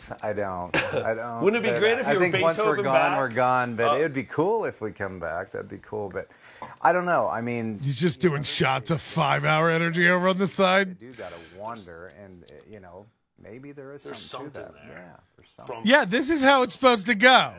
I once thought I'd make a bunch of how-to electrical videos on YouTube, and I did a test video and realized I'm not that guy. Right! You know, Right! Like, you have it or you don't. And by the way, you can learn. But again, like, you've seen TV shows. Something where originally right? like to keep me preoccupied. I've never seen Jim Cramer come on Mad Money and be like, hey, what's up, America? This is Kramer.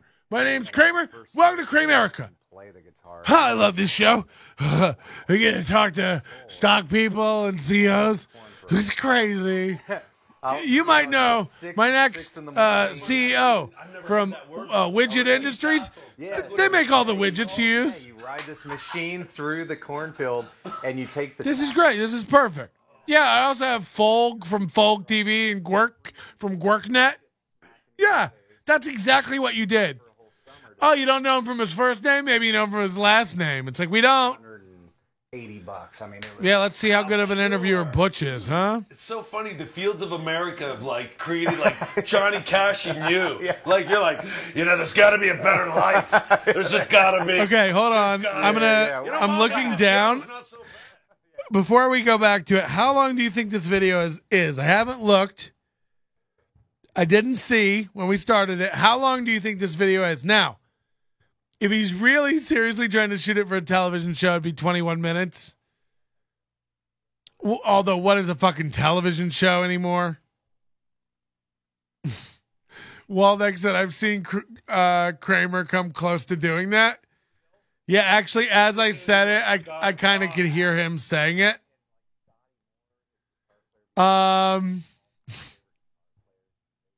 It was a bad example, because that's kind of how he rolls.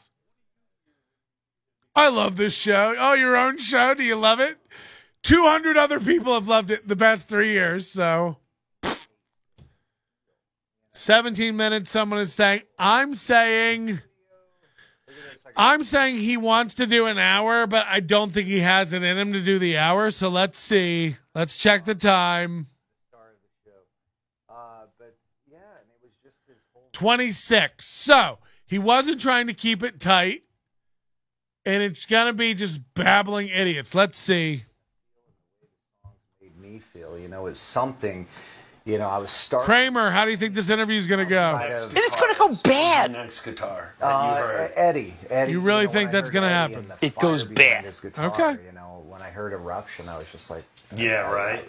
Fucking blew me away. Yeah. In my mind, and we all heard it, and we thought, this is just incredible. Yeah. You know, I guarantee, even today, people are home alone trying to pretend they're him or doing. Now, this actually has 32,000 views. You know what blew me away about Eddie, and actually when I sat down on a plane with Ed, But you tell me, 32,000 views and 8 comments.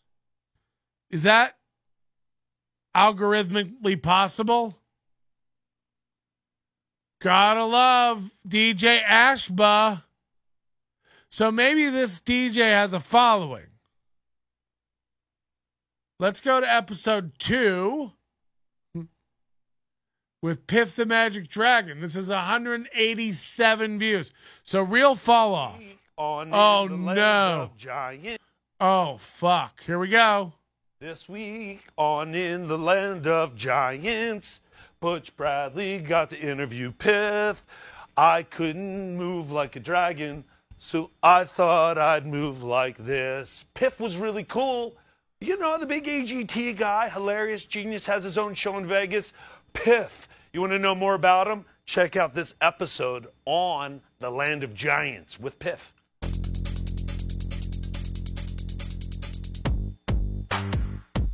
Butch Bradley here with another episode of In the Land of Giants in Las Vegas with John Vanderput. And it's going to go better known as bad. Piff, right? There's so many. Nobody knows me as John Vanderput. Okay. Nobody. I do. We can cut that out. Only because specifically you said, what's your name? Right. Yeah. Normally I'm wearing a dragon outfit. Do you feel better in the dragon outfit? Yes, because for 2 reasons. Number 1, it has 27 pockets. So this one's 36 minutes. I wonder if Butch walks into this interview. For people who don't know, Piff the Magic Dragon, I saw him in Edinburgh years ago. He won our runner-up on America's Got Talent, running show at the Flamingo. I think he's still at the Flamingo. Real Las Vegas residency, packing it out Sunday through Wednesday. Thursday through Saturday, this guy goes on the road to comedy clubs all over the country. Sells out 6 shows, flies back home, does the residency here during the week. At least that used to be his schedule. I don't know now. But I'm telling you, like, this guy sells tickets. He's a very popular show here in Vegas. Butch Bradley probably thinks he's sitting here with a cohort. Just a couple of guys with residencies here in Vegas. It's like, maybe because I have a little insider info, maybe because I know Matt and Joaquin, maybe because I know LA Comedy Club, maybe because I'm aware of the Strat and its demographic and challenges with attracting a crowd. No one's going to the Strat, dog. No one walks down to that end of the strip. There's no foot traffic. It's shady as fuck down there. Now, look, they're building up. The Fountain Blue might actually get finished. They got other hotels popping up down there. But here, Mike, no one is going to the Strat. And you can change it from the Stratosphere to the Strat. You have cheap rooms. You have no resort fees. That's why people stay there. It attracts a certain demographic. Subway. And that's all I'm going to say about that.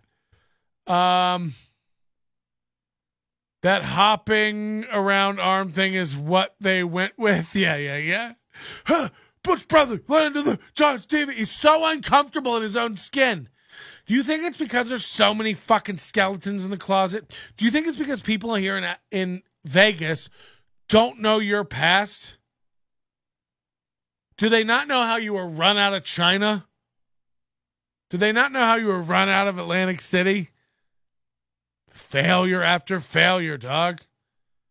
Piff is pretty popular. Low view count is interesting. No, it's not. It's not suspicious at all. If I started up an account with 0 fucking subscribers, and tried to get people to come watch it and named a video, interview with Piff the Magic Dragon. It would get nobody as well. Nobody gives a fuck who this is. And nobody wants to see a 36-minute interview with Piff the Magic Dragon. By the way, anytime I want to hear Piff the Magic Dragon sound intelligent and poised and fun and engaged, I'll go listen to him on Penn and Teller, Penn Jillette's podcast. He's on there all the time. I haven't listened in a while, but they're good buddies, and he's on there and engaged. This is, look at the body language. What is this telling you? Butch Bradley's uncomfortable. He's guarding his whole center here. Any body language expert will tell you this is protection. This is vulnerability. He's leaned over. It's an uncomfortable stance. It's slumped shoulders here. This is relaxed. Stomach, fat stomach out and showing. Protected here. Protecting torso. Body language. Laid back, relaxed, open posture. Arms up behind his head. Giving no fucks. Uncomfortable, untight in the presence of a real comedian who really draws. You know? So look at the body language as we go through this. I think Piff actually did go to LA Comedy Club one night. Yeah, once. Then he probably saw his whole green costume come out purple looking and said, never again. Again, we got 36 people watching now. I would love for you to hit that.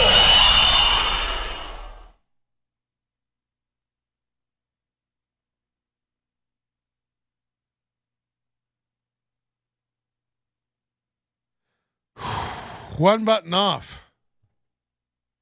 Jesus, that was terrifying, and I apologize. Hit that like button if you like to see me get the fuck scared out of me. Wow, that terrified me. I'm sorry about that. Please hit the like button. The algorithm really cares. We'll get more people in here, the more people who hit the like button. So, let's get it going. And I'll keep yelling and getting angry if we get more people in here. If we get more people in here, I know someone from LA Comedy Club is watching, and they need to hear all this. Because hear me out, Matt and Joaquin. I know I'm a troublemaker. I know I'm garbage. I know you'll never deal with me again. I know I stir up shit. I know I see shit before it happens. I'm a goddamn comedy clairvoyant, okay? And you need to be listening to me, because I'm trying to save your Nostradam ass. You can do it all day. I'm not saying get rid of Butch. Keep him on. He's making you money. Juice that fucking cow until you can't. But in the back of your head, I need you to know this, and Butch need you to know that I'm telling this out in public, and it's going to get back to them, and whether or not they even fucking take heed in it, it'll be a seed planted in their head, and it will grow. It will grow. Matt and Joaquin, you need to have an exit strategy for this dope. You got to have a just in the back of your head, think about what you would do if you had to eject this man very quickly from your lineup, from your show, from your professional relationships. Because there will come a point, I'm telling you, the dude's a liability. The things I've heard that he's done in the past year and a half are insane. And don't even get me started when he starts hearing this stuff. When he starts hearing that we're coming, starts lisping his wrists. Gets desperate. I've heard he's the kind of guy who sits around with a bottle of tequila and a gun. He's a nut. He probably named it the Dragon Room after Piff in hopes he'd stop by. Oh, that is fucking great. Is this the part of the show when a piece of the onion falls up? I put it up pretty good today, huh? It's pretty good back there. Strat charged me resorts fees when I stayed there.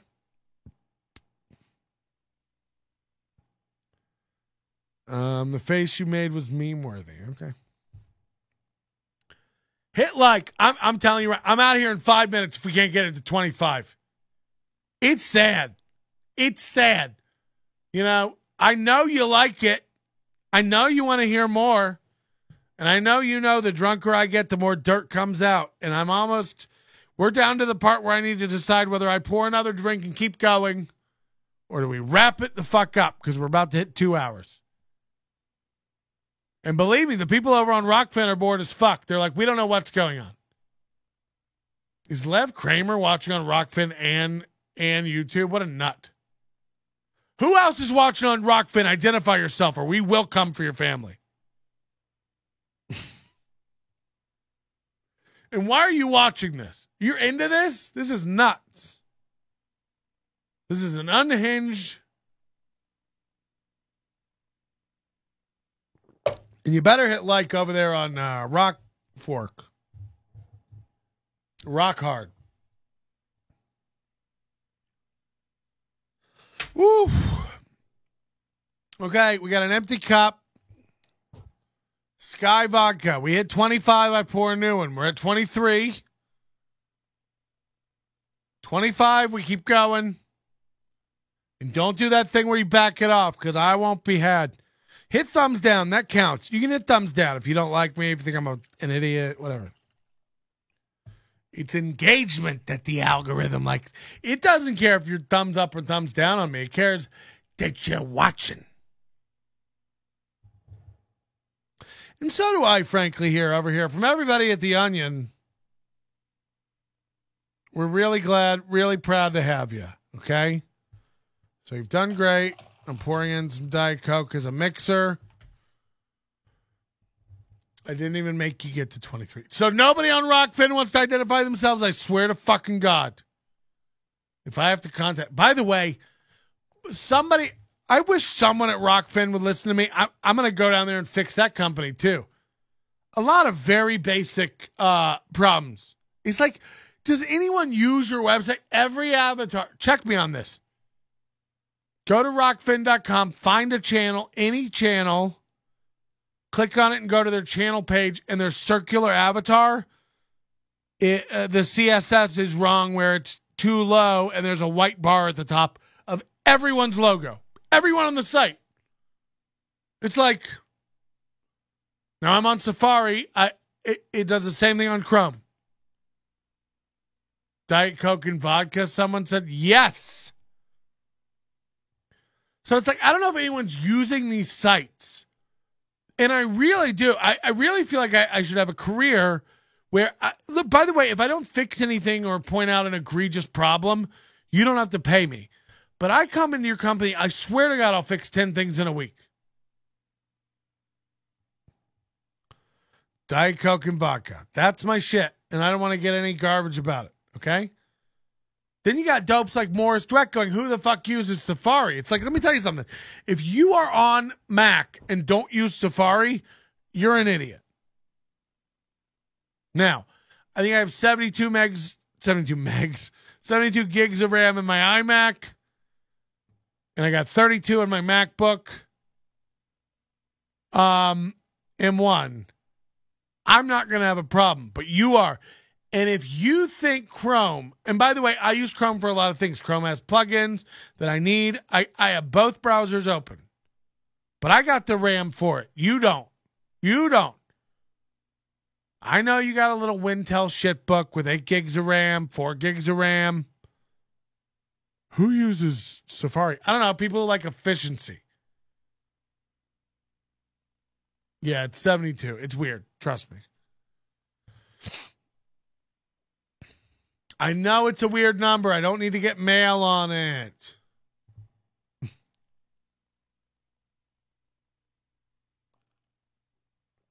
It has 4. It's like 32, 32, 4, and 4. It came with 8. So then I put 64 more in. We done here with the questioning? I'll run my computers. You run yours. Honestly, the memory consumption and slow memory eating of Chrome is ridiculous. And if you're not aware of that, then you got more problems than me to worry about. And it's going to go bad. Hold on, someone's on my property. Oh my God, I upgraded to new cameras. I got some new unified cameras. out front. Whew.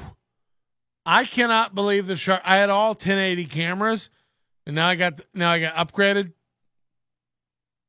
I can't believe how fucking sharp. Also, I went around and cleaned the ones I didn't upgrade, and it is shocking how much dust in Las Vegas will get on your cameras around your property. Out here, so yeah, that's what I've been doing. Sneak onto my shit. Oh my God, we got 28 fucking likes. I might start doing shots. You guys have been too good to me. Does it really? It's the most comfortable thing. Imagine somebody spending, what is it now, 11 years custom tailoring you the perfect onesie to your own dimensions and specifications. And, you know, in that period of time, you know, I spoke to, you know, Tyler. Does he bring Carla? By the way, everything he's going to say on this show, he's told Teller.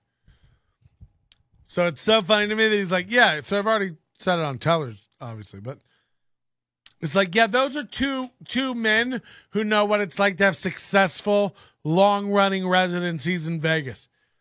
You're a joke.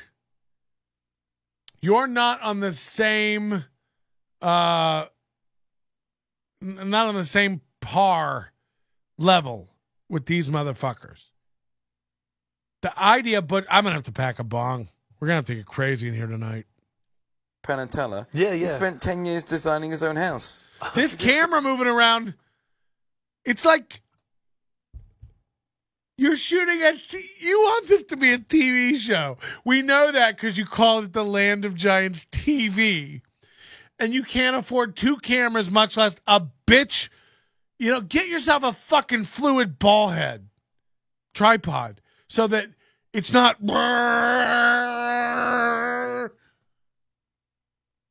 Thought about it for 10 years, and then after 10 years, he's like, yeah, all right, I finished now.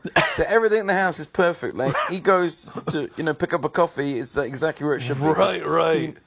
Right, yeah. My dragon skin. It's a perfect comparison. Pardon my quiet while I pack a bong. I love it. So that's reason number one. Second of all, nobody recognizes me outside it. Yeah. It's the perfect crime.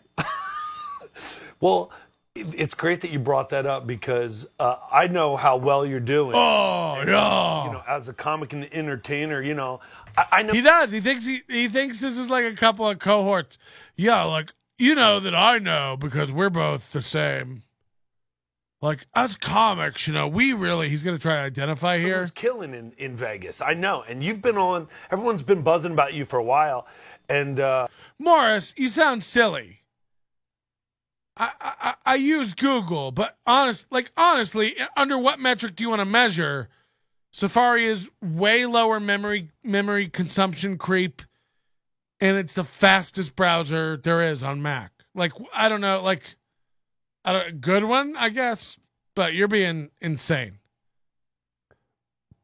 All the people from RokFin are fucking generically hot blonde women reading the Bible and pissing on a homeless black guy in Philly. There are a lot of like weird. It's going to be hard finding my audience on RokFin. And you know, like Robert Lee from Laugh After Dark is the one who turned me on to them. But they do have a lot of fucking like unhinged nuts over there. It's fine. This is what people like think. Oh, if you let Twitter or Facebook or YouTube, we can't just let these nuts on here with these opinions. It's like, yeah, you can. Who cares if 500 people are watching some nutty turquoise wearing gypsy in the desert talk about aliens or flat earth or whatever? Like, who cares? And you're like, well, people have the power of persuasion and they can persuade people. And it's like, honestly, like if we convince everybody the earth's flat and we all need to march north to fall off, we deserve that. This is the whole thing with the election or like Donald Trump on Twitter and stuff. It's like, Donald Trump is a loose cannon and an unhinged nut. He's proving it more and more every day. What are you scared of? Let him on Twitter. Let this nut spout off like a volcano. He's insane. He's talking about we should eradicate the Constitution and all this stuff. Like, he's nuts. He's like, let him go. And by the way, all the fucking people who can't let it go and let Donald Trump go, guess what? You have just as many, if not more, on the other side sucking the dick of anything the left puts out. So you're all just broken, radioactive nuts who can't let go of your dumb ideologies. Let me guess, all different clock speeds as well. What? I don't know what that means. I still can't believe that Australian dude put your plunger in his shitty toilet water. Yeah, that's gross. If you come to my house and I have a plunger, only use it in clean holes. I believe in a fat earth. The earth is fat. Let's get back to Piff's. Piff wants this guy out of his dressing room so bad. I wanted to know that it's weird for me. My only thing is you're like an okay dude, or you love comedy, or you love what you do. And then you show up, you come into the club, and you have a good set. It was a little tough. Didn't affect you. Are you kidding me? It was. You need to come and see my show. Yeah, I know you kill. I know you kill in your room. Let me explain what I did at your comedy club. It was not my comedy club. The LA Comedy Club, Butch's my show. Comedy club. Okay, so unless Butch has invested since the Dragon Room. By the way, that's one thing that leads me. I caught myself. I was like, maybe he did invest. That's the thing. I did throw that plunger out. It's such a dumb name that it makes me think that Butch was like, look, I'll give $20K, but you got to call it the Dragon Room. I'm the Dragon. We're going to maybe do my Land of Giants TV show here. Oh. You guys like a crazy interview that meanders and goes nowhere with a nutty camera operator that zooms in all willy-nilly, just,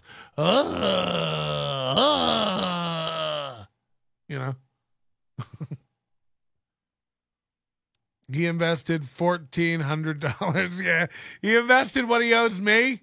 You son of a bitch. By the way, Butch Bradley is on stage as we speak. I believe. Does he have Tuesdays off? Maybe he has Tuesdays off. This is what's funny. Piff the Magic Dragon is in demand all around the country because of America's Got Talent. He's capitalized on that. So he's got club dates all over the country at comedy clubs. So Thursdays, Fridays, Saturdays, he goes to comedy clubs around the country doing shows, or at least he did as of a few years ago. Then he comes back to Vegas during the week, Monday through Wednesday, Sunday through Wednesday, does the Piff show here, residency on the slow nights, because in Vegas on the slow nights, he can sell out 1,200 seats.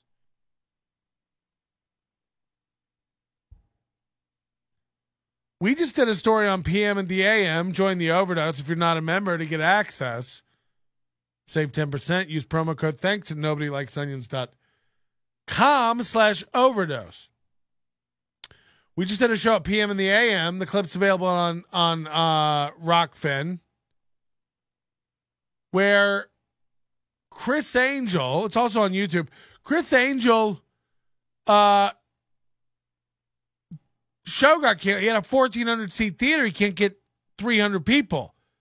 He's got 150 people in his show on a Saturday night. You think Butch Bradley, by the way, Chris Angel can't, and you know him. Hardly anyone knows this fucking guy. Butch Bradley, you think he can get people out? He can't. He can't. He can't get 20 likes on a fucking thing. He's got a TV show he tried to film. Like, this is so cringe to watch. It's episode 2 of your TV show. We got somebody who can't operate the camera. You've already tapped the fuck out, Butch. Butch, personally financed. Right. So we do. Oh my God, you're being attacked by a tiny dog. Oh God, look at that. Yeah, we were friends 2 minutes ago. Not anymore, buddy. It's over. And when dogs don't like you, they can tell. They can tell. And when dogs don't like you, except for his dogs, Timon and Pumbaa. I'm sorry. So we do 250 shows at least a year at the Flamingo, and then each weekend we tour, and we do. We're getting political now. Somebody says Trump wasn't insane in 2016. Constant persecution made him insane. I honestly, look, the way the whole Trump arc is gone, this is what I honestly think. No, you're right. I don't think he was insane. I think, he saw an opportunity. He ran for president. He was a Democrat his whole life. He's a Republican now. Like, really. I think a lot of people had hope and voted for him just to shake shit up. The rhetoric started fast and early. You have to remember, that was the first real big presidential campaign where things like TikTok or Instagram, Vine, everything was ramping up so much to a head. YouTube was blowing up. And, yeah, they piled on him relentlessly. They probably broke him. Like, you're being dishonest if you don't think we were harder on President Trump for invalid reasons than we've been on any president throughout history. Everyone was against this dude. He couldn't catch a break. For 4 years, they hunted and hunted and hunted for this Russian collusion that didn't exist, wasted how much of taxpayer money? Now they get in power, they do it with January 6th, the same fucking thing. This is a nothing burger. They're more concerned today with Trump's taxes from a real estate company, a former president's civilian crimes, than a current president's continued corruption of social media. They won't even address it. Now, look, Biden and his campaign weren't in government when they fucked around with Twitter, but you're insane to think that they haven't continued to do that while they're in office. And when the Republicans get control again, they're going to fucking investigate Biden and the laptop. It never ends now. This is life now. Your politician's least concern is helping you and doing things for you. Their whole thing now is getting the other side.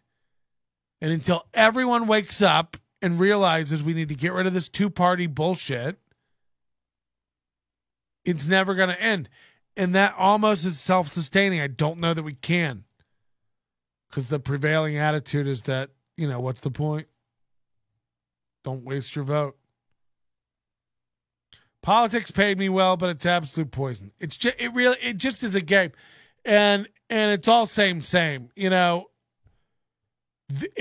ebbs and flows, and there are waves of people who make sense, and it goes and comes. It's like when people talk about, Abraham Lincoln was actually a Republican.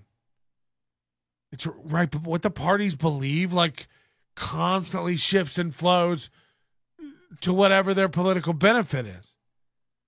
If you're going to make everybody get a vaccine, everyone should have the right to do with their body whatever they want. How dare you? Don't tread on me. But then when it comes to abortion, they're like, don't you dare. Not everybody gets to control their own body. The problem is both sides of that argument are intellectually dishonest. You really, unless you're just super dumb. Unless you're just super dumb, you can't see both sides. Unless you're so brainwashed, because this is what it is. This is what it is for the abortion thing, at least.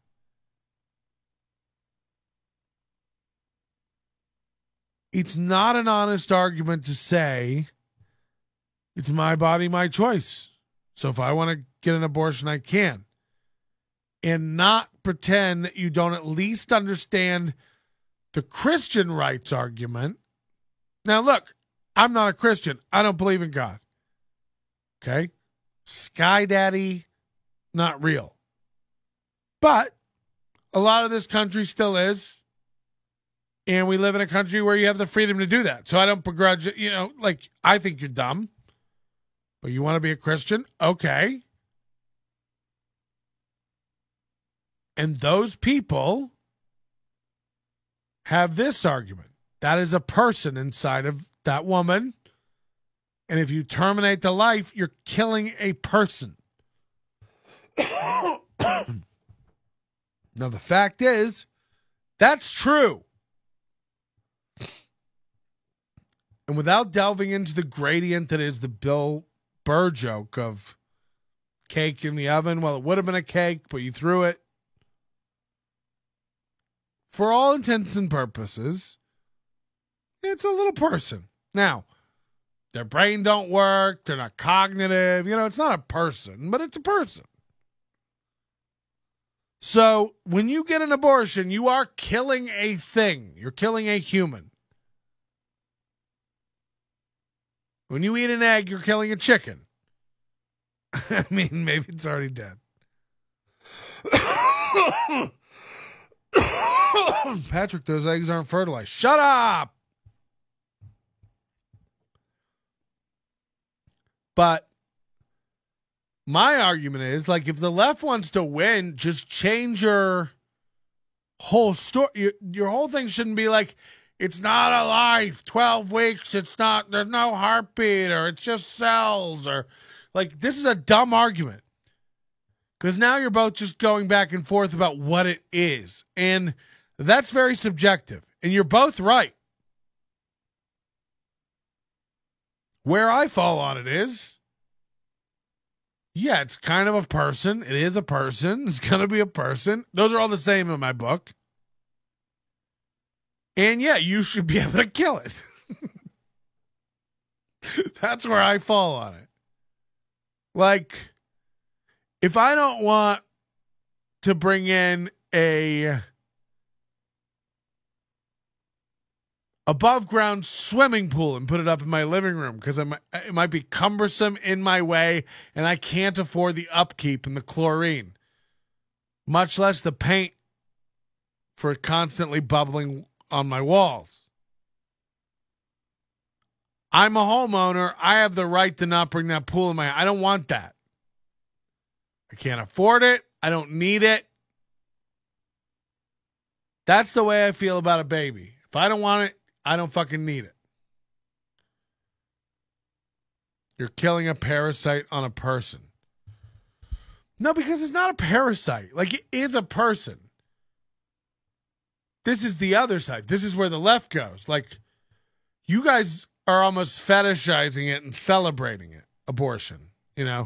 These protests where you swing around bloody dead babies. It's like, ugh. It's like, what are you? Like, I'm not happy about it. And if you can, you should probably pull out or use a condom. Like, look. Because it's not a parasite. It is a baby. And when we went down this whole road in the United States with this abortion stuff, it was safe, legal, and rare. And we seem to have forgotten about the rare part. Because the argument for making it legal is so it's safe. The argument for making it rare seems to have gone out the window. People just like, just get an abortion. Amazon will pay every year for you to go get every quarter, $4,000 to go get an abortion over state lines. It's like, that's a little fucking gross. Don't get me wrong, sweet perk. But it's a little gross. And I think, like, just like everything else, like, there is a middle ground. And we need to start, whether it's guns or abortion or free speech, we need to start having real conversations that are intellectually honest. Because we're all in this fucking wasteland now of, like, there are two genders. What about intersex people? That's where we're at now. It's like, what about? No, I knew a guy who. Actually, that's not true. Like all these, everybody's got an anecdote, you know, an exception to the rule, and it's like, we've got to knock it the fuck off. You guys have to knock it off with your whole, let's turn in every gun and no more guns. And you guys have to knock it off with, like, I think I should be able to floss with an AR-15. But we also don't, you know, it doesn't help to have Congress people running around screaming about how easy it is to get an AR-15 at a gun show when that's not a thing. So, like, we have a bunch of dumb people saying dumb shit. We have a bunch of radicalized idiots who don't do their research, have super low IQs, and unfortunately, we're team red, team blue, and it's just, and enough. It's not fun. It's not good. Do you think we're better? Like, just use your dumb brain. Like, 15 years ago, 20 years ago, like, I didn't think boo about race and racism, and now it's shoved down my throat every day. Oppression, race, racism. It's just like, we're not going the right way. So, like, we say one thing, but we're doing another thing on paper. You know what I mean? Or we're saying something on paper, but we're doing another thing. It's like, it's literally the thing of, like, affirmative action. Like, well, it's to help the pendulum swing back. And it's like, well, when is it back? When is it in the middle now? And we stop. Because racism is bad. But this legal form of racism is okay to get the pendulum back. But, like, at some point, you're admitting you're putting an unequal force on the pendulum. So, like, by nature, it will go back the other way. When does it, and who makes the decision on what that is? The only solution is to knock it all the fuck off and let it settle. But honestly, I don't think we'll ever do it. We'll blow ourselves up. We'll kill it. We're dumb.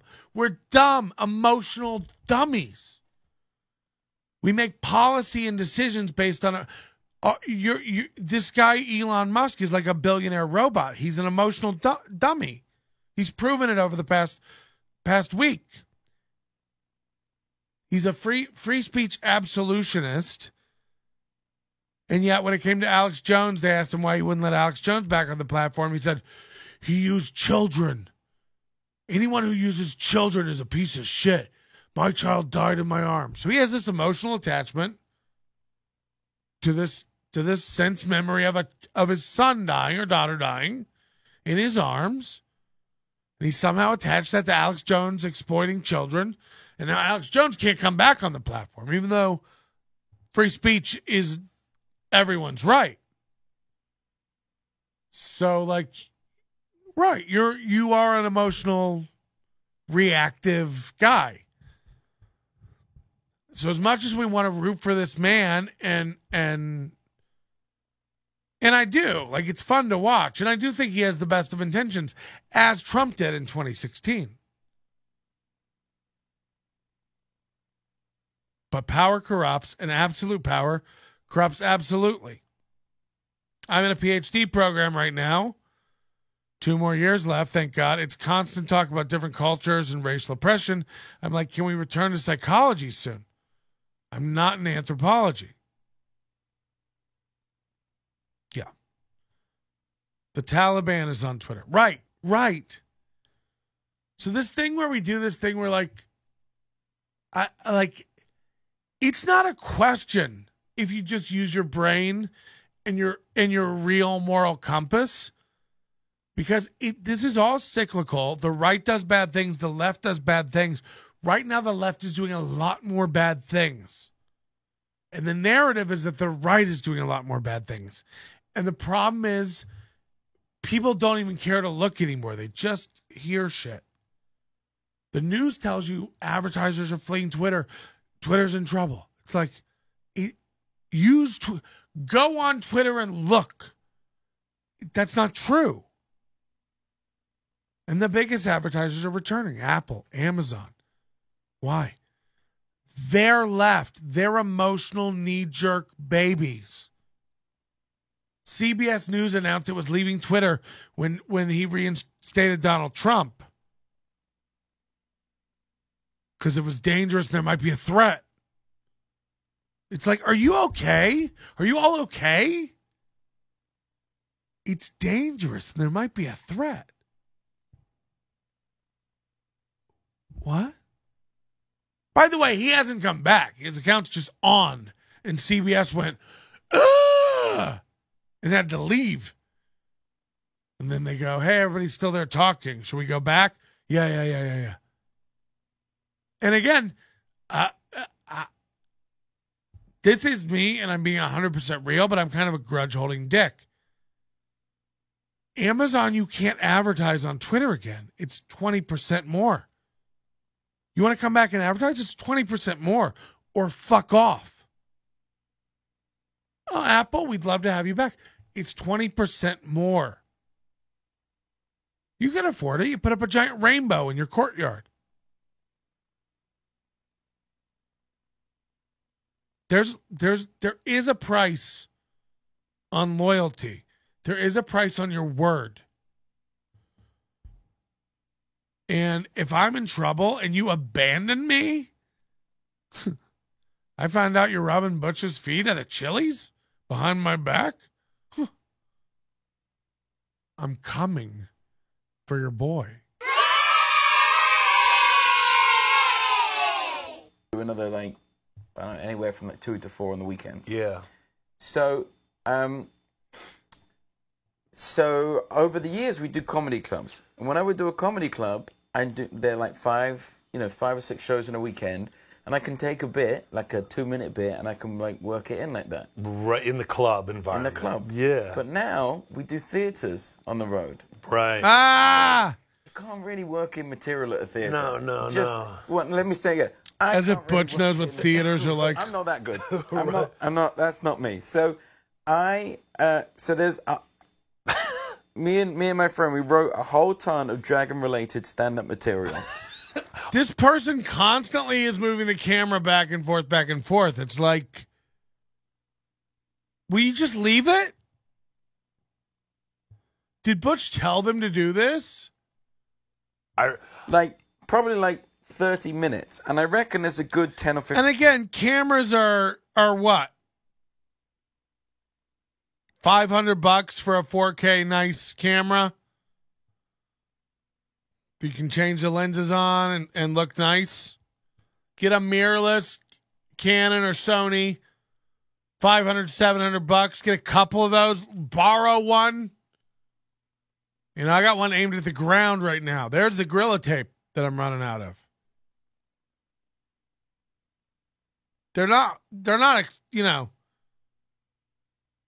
you're trying to pitch a TV show? Like, put a little effort into it. I have so many ideas for things I want to do, but everyone sucks. And I'm not about to throw $50K of my own money in something. So, it really is the sad. This is going to sound so bitter and dumb, but it really is sad that LA Comedy Club, Brad Garrett's, these clubs, if I came into your organization, this is almost what I want to do as a career now. Fuck comic. Comedians are cringe and shit.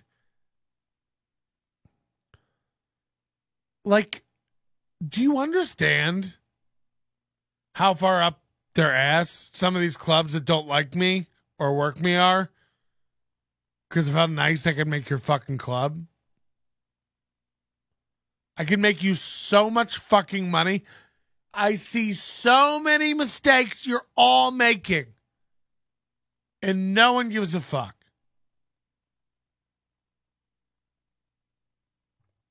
Okay. I'll sit over here and laugh. But when the opportunity's right and the time's right, I'm going to fucking slit all your throats. If I had a comedy club in this town, and I'm not saying I do or want to or will, but if I had a comedy club in this town, you'd all be fucking dead on the side of the road. I'd shove a garden hose down your mouth and up your ass until you drowned. You're all fucking playing, pretending to be friends with each other and shit. I'd bury every fucking one of you. Fucking idiots. Butch Bradley in your room. Get out of town. Someone's in my driveway.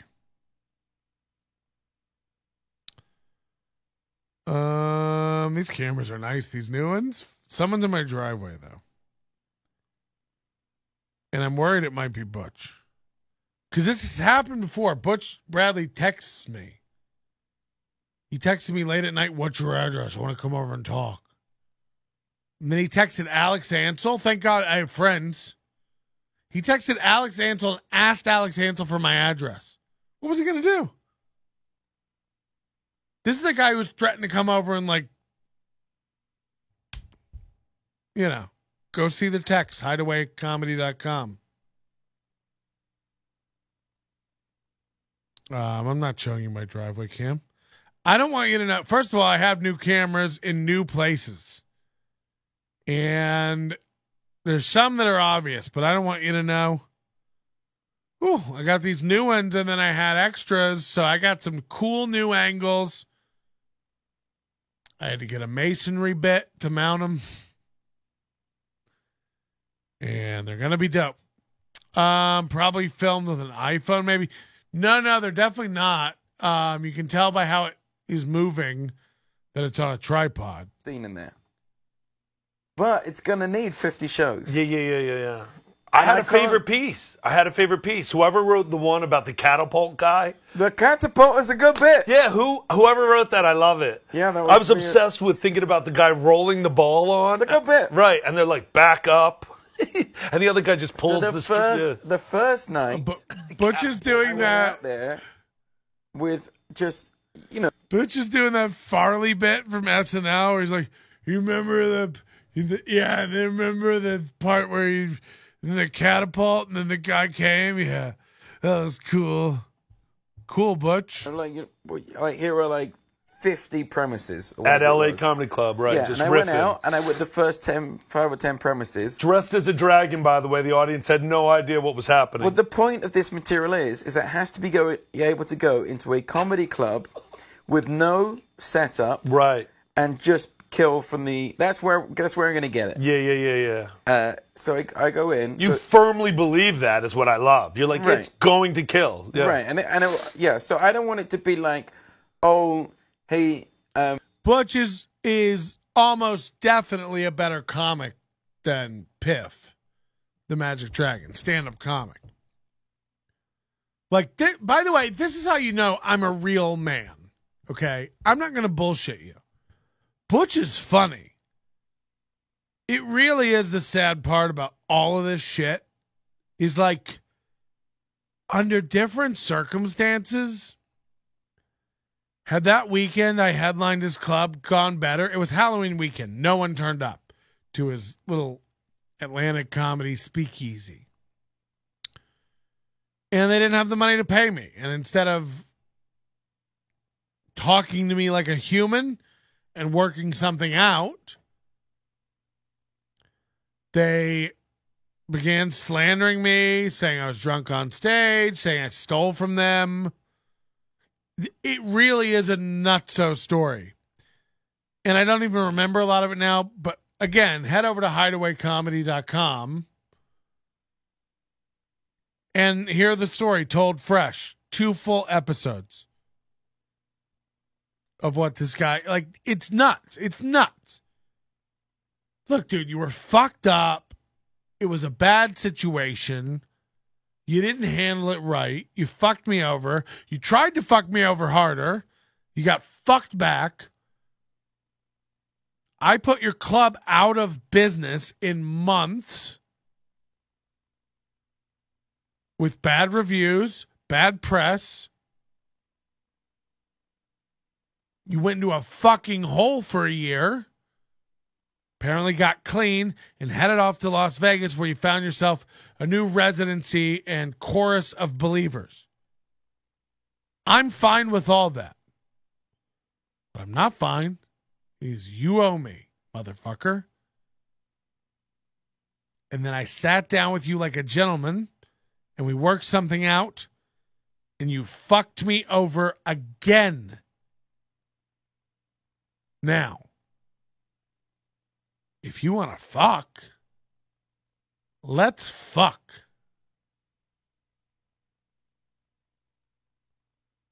And I know I've been off in the corner jerking it to Rick Astley videos, trying to get hard again for 3 years.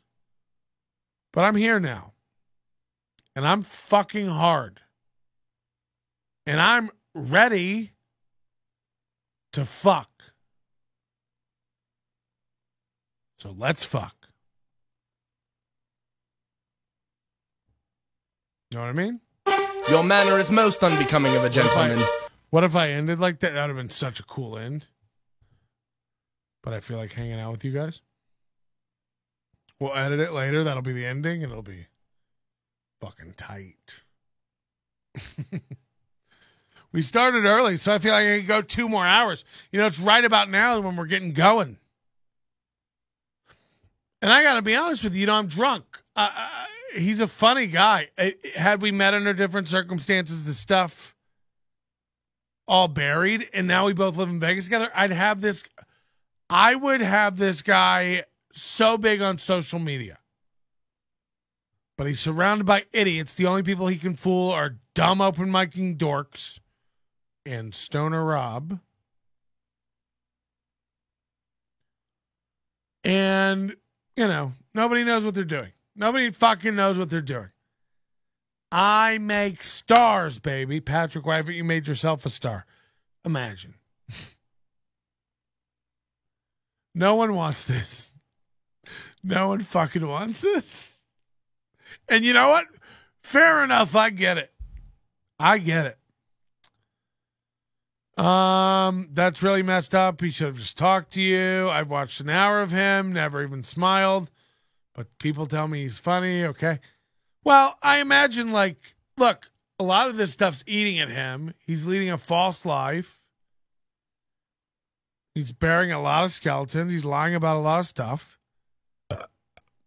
The drinks are catching up. And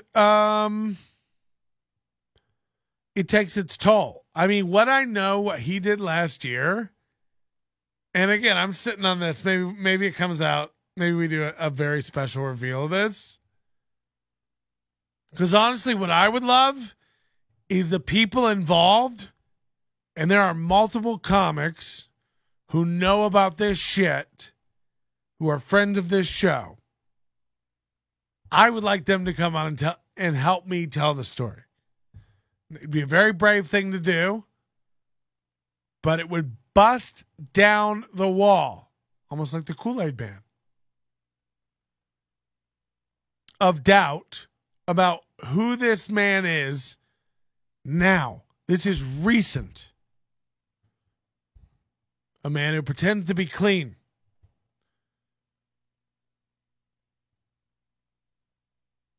It's a lot of dirt. It's a lot of secrets. There's a lot of parts of Butch's past that even I've forgotten that are twisted and fucked. There's the story of a guy he didn't pay for doing a New Year's gig. $500. He fucked that guy over. There's James Heskey who came out of the woodwork. We met James Heskey through Butch Bradley. Butch Bradley hired him for a gig, didn't pay him. The minute we had James Heskey on the show to talk about it, Butch reached out and paid him and said, please don't talk to Patrick anymore. Distance yourself. Get away from Patrick. It's like, wow. Imagine the stuff we don't even know. Imagine if, we got Beso and Boru. What are his dog's name? banana and beetroot. We got them to eat an air tag, and we just track their location forever.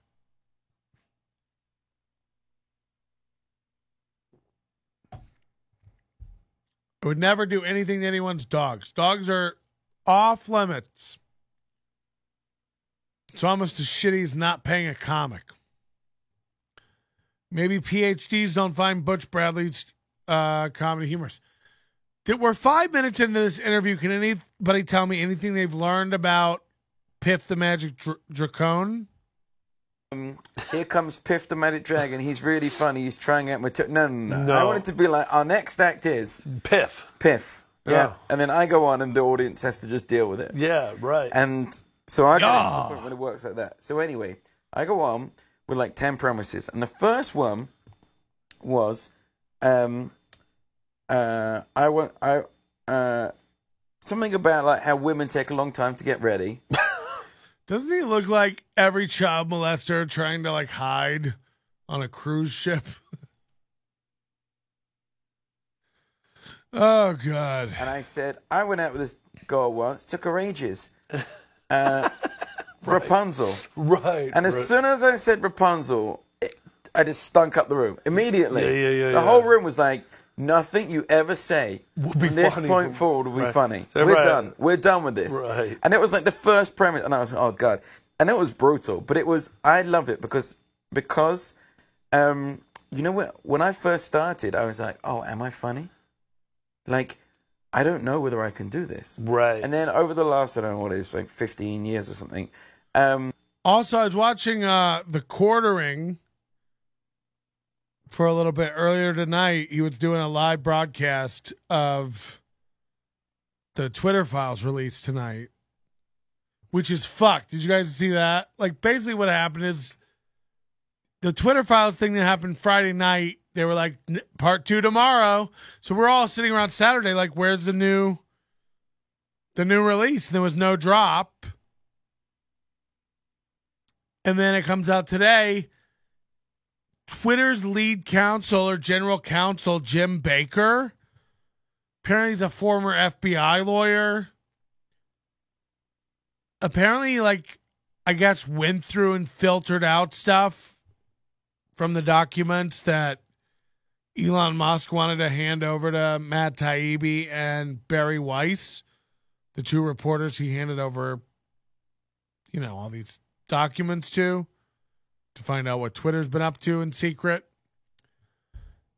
So this lawyer, Jim Baker, who's been the general counsel or whatever since, forever, years, was like going through and taking stuff out that he didn't want the reporters to find. Coincidentally, a lot of it having to do with him. It's like, Jesus Christ. He's like, and no one gives a fuck. It reminds me of like, literally like last year when the government announced the UFOs are real and everybody's just like, yeah, whatever. January 6th. You can do anything now. You can say anything now, and it just flies. It just does. Hey, Butch Bradley, don't ever fucking pay me. No one cares. Who cares? You do. That's the weakness you have. I've been rock bottomed and lost everything and bounced back. And I'm 43, morbidly obese, and at the end of my rope. Every goddamn day from here forward is a bonus from my mouth to God's ears. You're scared. You have nothing. This relationship with this woman, I know it's fraud. You know it's a fraud. It's fake as fuck. And you better wish to goddamn heaven that her salsa business takes off. Carla's homemade salsa.com. I dare you. Carla with a K. Carla's homemade salsa.com. hideawaycomedy.com. I'm a domain guy. I like to buy domains. hideawaycomedy.com. When this all started, I think I bought 9 domains. ButchBetterHaveMyMoney.com, BitchBradley.com. And I still have the domain that is the name of his comedy club in Atlantic City, hideawaycomedy.com.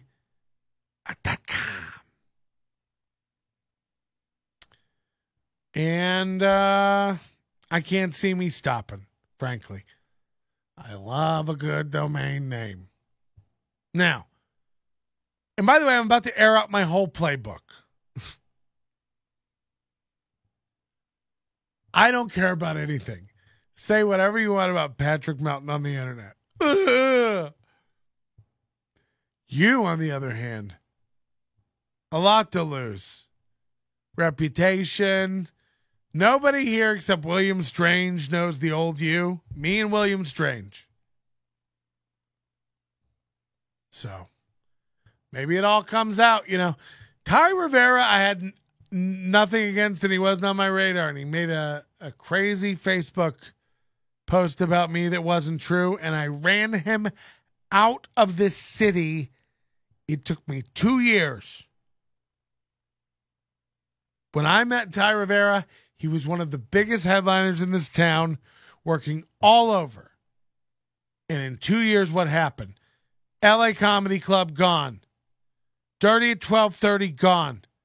Brad Garrett's gone. Laugh Factory, gone. Started his own shows. Artisan, gone. Started his own shows. Ocha, gone. Run out of apartment after apartment after apartment. Not getting paranoid about who's after him, who's filming him, you've already started it, Butch. I heard you asking people, hey, you're buying. Butch sells salsa after his shows. This is how well he's doing as a comic. That tableau is insane to me. And I can't get booked anywhere. But I've had success. I know what it looks like. And what it doesn't look like is setting up a table of salsa outside of your show. Chips are extra. You just clank, clank, clang in a duffel bag of salsa all the way to the fucking parking garage after your show. Your unsold salsa. You fucking cuck. Imagine selling your girlfriend's wares at your show. And a comic came up to you and wanted to buy some salsa. And you said to the comic, you better not be giving this to Patrick Melton. Wow. Am I living in your brain rent-free? Because I haven't thought about you in years. There's a cat in my driveway.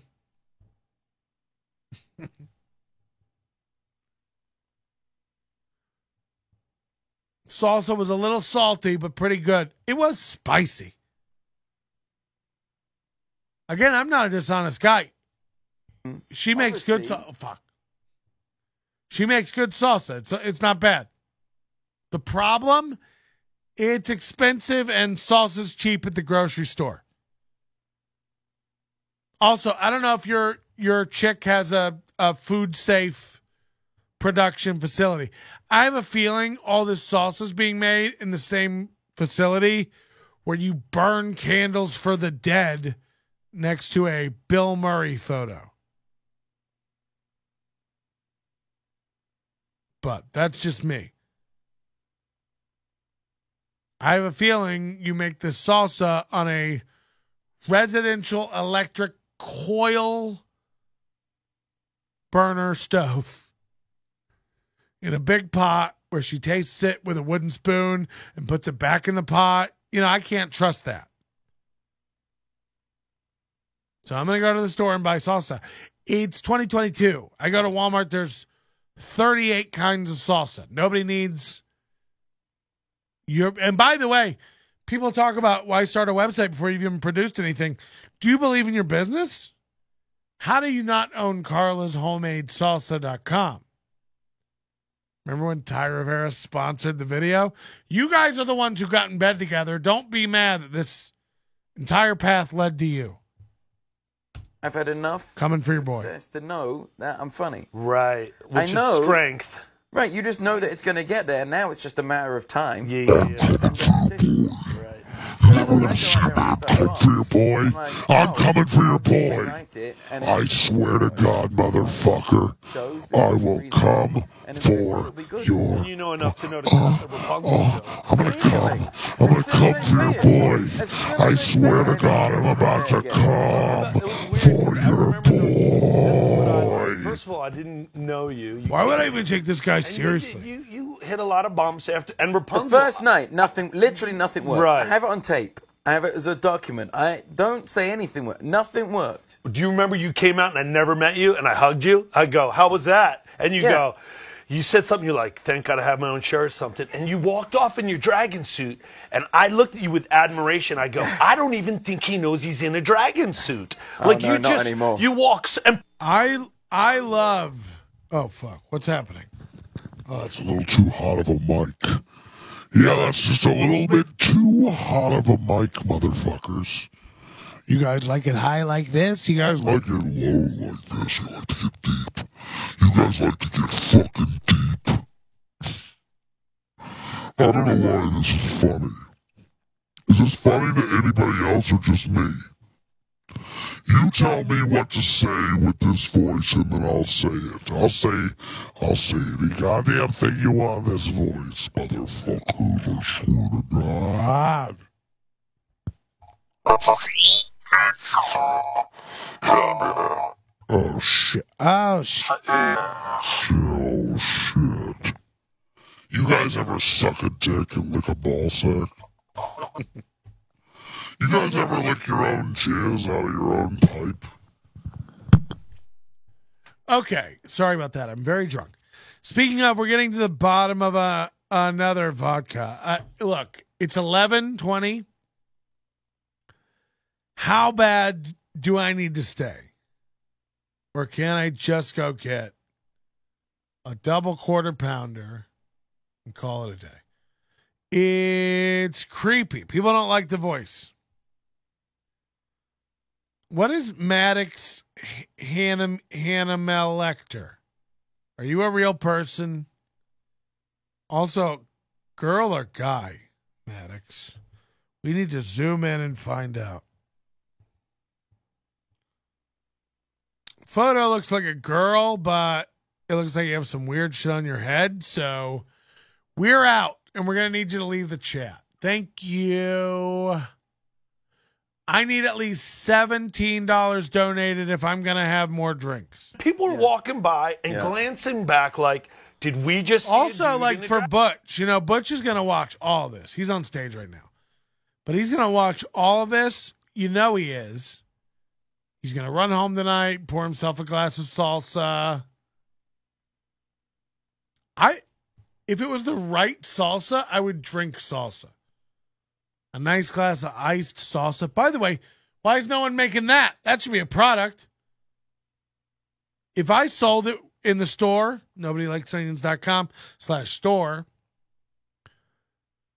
would you guys buy Patrick's iced salsa? I'm talking about salsa that's so good you could blend it up with ice cubes and make a smoothie. And I'm not saying it's sweet.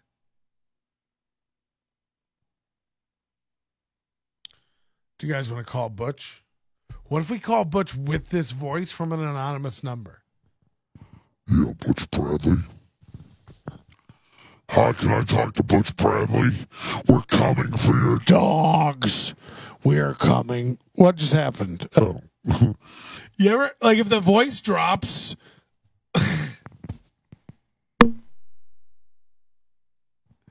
If the voice drops and you're trying to be tough, it doesn't work. I'm coming for... Oh, shit.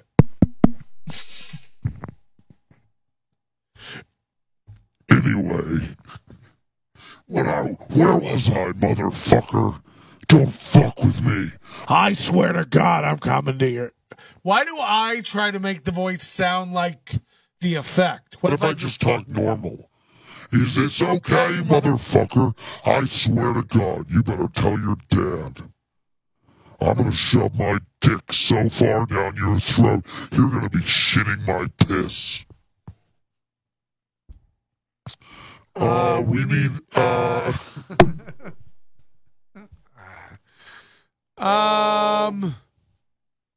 Let's call Butch and ask him to donate to the show tonight. This is too funny. I'm going nowhere. Order some salsa with the voice. I swear to God, you piece of shit. Oh, shit. I swear to God, you piece of shit. Oh, God. We're about to hit 3 hours. I've been drinking vodka since 7:30. I have 17 other stories to get to. Josh Denny was on Tucker Carlson. Do you understand this? And yet all we've done tonight is make fun of Butch Bradley. Can't we do a little better? Aren't we better than this?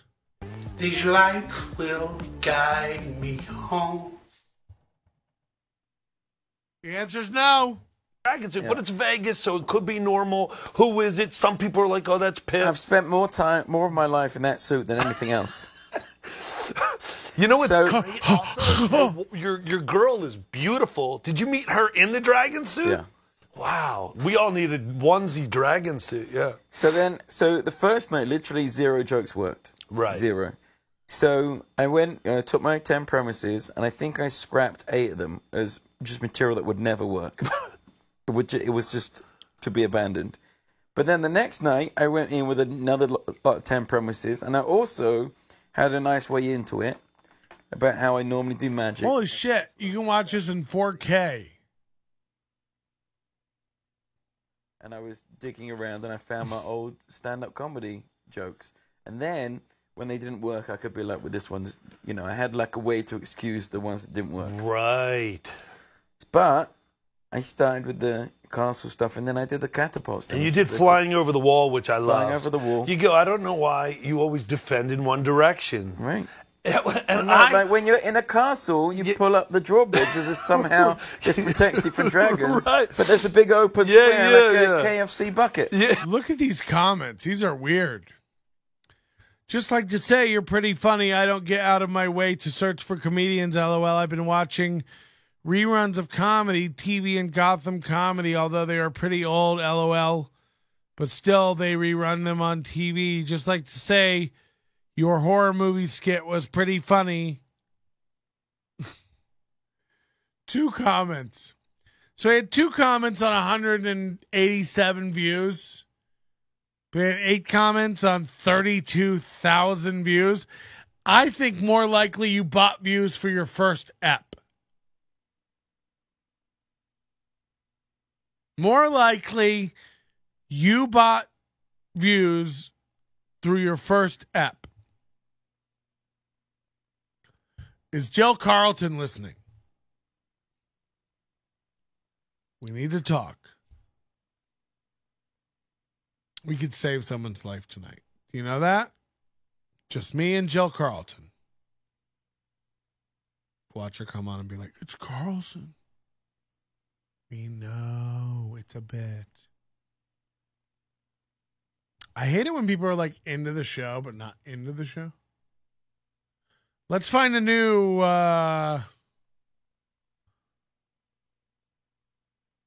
So after Piff, he did Frank Mir, and then Max Rokfin, and then Bella Mir.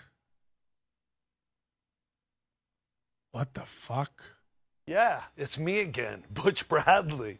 Whoa! The land of giants. Oh, I'm having so much fun with this. I don't know why I keep interviewing people who can put me out with a sleeper hold. But today I got to interview a really inspirational young lady, 16-year-old Bella Mir, incredible. A lot of buzz on her. You know, she's just knocking everybody out. Really in the grappling, I don't really know a lot about this jiu-jitsu, as you can already tell, but she's incredible at it. It's so bad. It's like, why would you have people on your show you know nothing about? You've done no homework. You don't have a quick bullet list of facts. There's no tear sheet rundown that you've been given by you. It's like you wake up and go, we're going to go shoot an interview today. With who? I'll find somebody.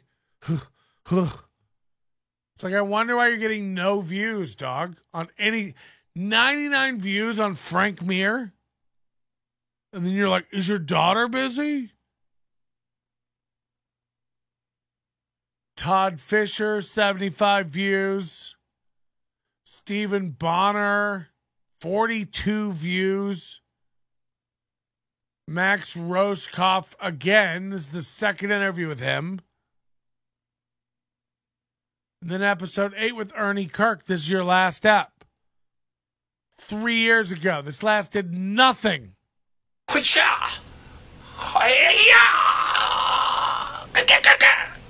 I got to start that over. That was insane crow imitation. I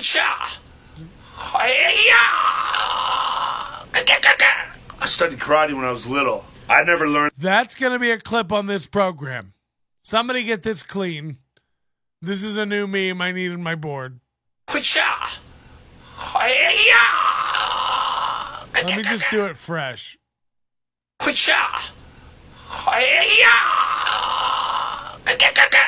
studied karate when I was little. I never learned that move. It's advanced. I've seen it in movies. I'm sure it's real. Ernie Kirk, actually a Krav expert. He's got so many.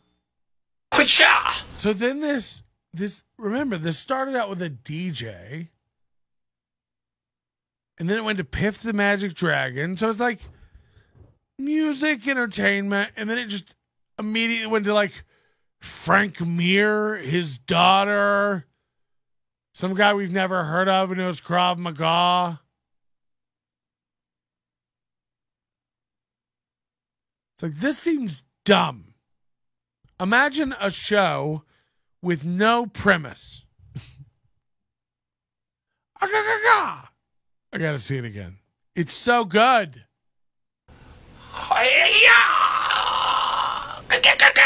I studied karate when I was little. I never learned that move. It's advanced. I've seen. Fucking hell.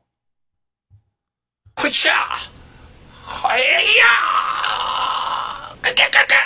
studied karate when I was little. I never learned that move. It's advanced. I've seen it in movies. I'm sure it's real. Ernie Kirk, actually a Krav expert. He's got so many black belts, it's ridiculous. He's a master of and a master of and a master of and also a master of l'chaim, which is an Israeli form of Krav. But we interviewed him. Incredible. This guy trains some of the most elite SF people in the world. No BS. The Land of Giants this week with Ernie Kirk. It's the last week.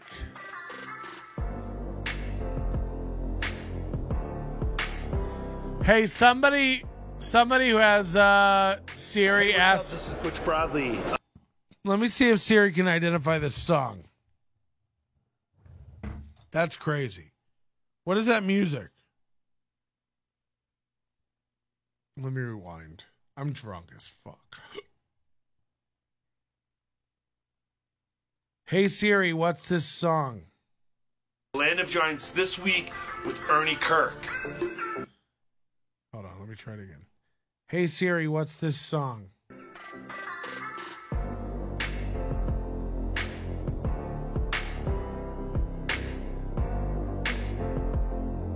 Hey, what's up? This is Butch.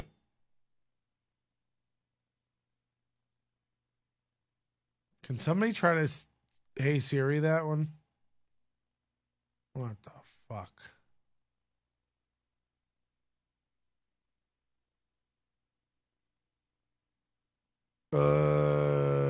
What?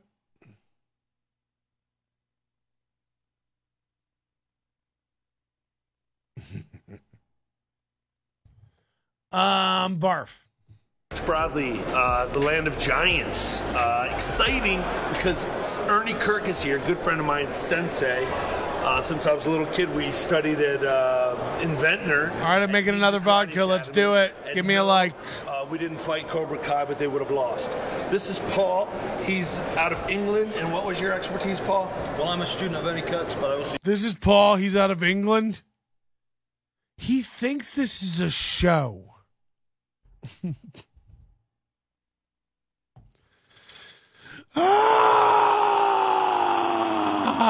Used to be on SCO 19, the London Counterterrorism SWAT Unit. London Counter-Terrorism SWAT Unit. That is so incredible. My God, the title. It's just awesome. No microphone, camera, audio, garbage. So, what are we doing here? This is combative training. Where's Robert Lee when you need him? So what we have here, we've got an event in order to tie in agility training, combative training in terms of being able to defend yourself against realistic threats, and also to incorporate the SIRT pistol to involve firearms training as well. And finally, we also have a first aid station to replicate a room entry where a hostage has been injured and they have to apply a tourniquet and save that person's life. Wow. It's something wrong with me smiling while he was describing that, right? I love it. What is wrong with me? That's incredible. So would this be something you actually work with? Like when you're back in England and you were working with SWAT units, how realistic is this course? Well, it's not realistic in terms of all the leaping around that we want to be doing, but in terms of the stress and trying to act appropriately in those times, it's quite realistic. I mean, I was a team medic, so when I had to do my training, we'd actually do a house assault. There'd be grenades going off and a full house assault, and inside there'd be injured people that we would have to work on and get them triaged. You can tell it's like... So having to do these fine motor skills after running around and wearing yourself out. Oh, fuck. All right, only in Vegas, right? You can tell it's like no plan. And that's fine. You can do a lot of shows with no plan. Cheers. New drink. Thanks for hanging, everybody. It's fine to have no plan, but edit, like, what are we doing here? By the way, this episode's 8 minutes long. The first was 26. The second was 36. By episode 8, we're fizzling out at 8 minutes long. 1 minute per episode number. You cuck. Can we have Lady Gaga next door? These guys in here chasing people around with firearms. Ernie, so can we just hear a little bit about what are you a black belt in? Thanks for the donation. That really means a lot. Basically, tell them to bring me my money.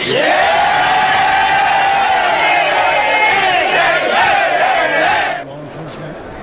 That's pretty cool. And your schools are out of Philly right now. Yeah. So, yeah. You want an off-topic rant? $1 for an off-topic rant. Okay.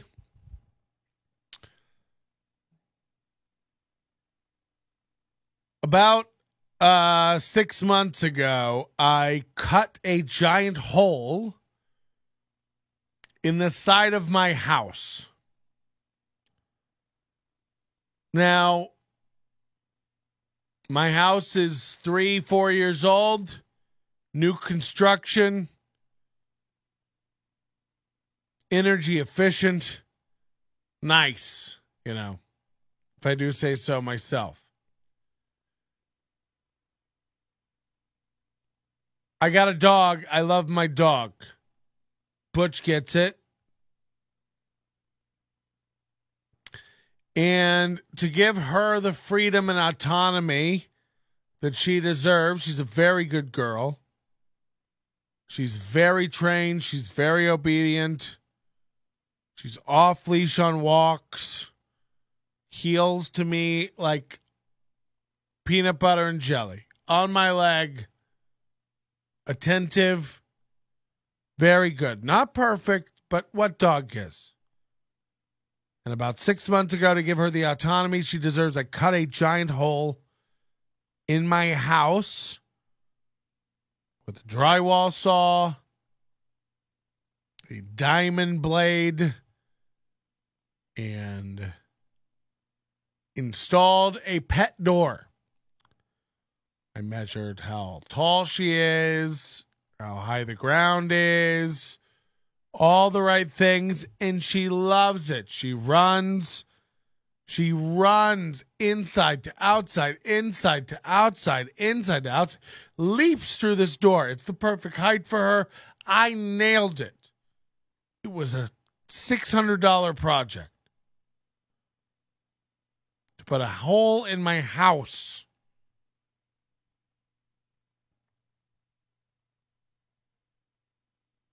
Now, I could have got a pet door for $250 probably. But I bought a good one. It's double flapped, super thick. I'm Vegas, so it's 120 degrees outside in the summer. I need it insulated well.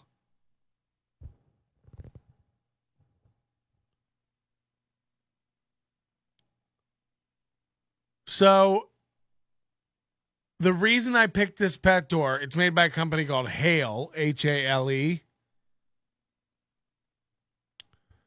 The reason I picked this pet door is because I was told by a company called PawPort, PAWPORT, that this is the door I had to buy. Sup, dude, new sub. Oh, fuck yeah, we love new subs. Got him! Got him! Oh! Whoa! Whoa!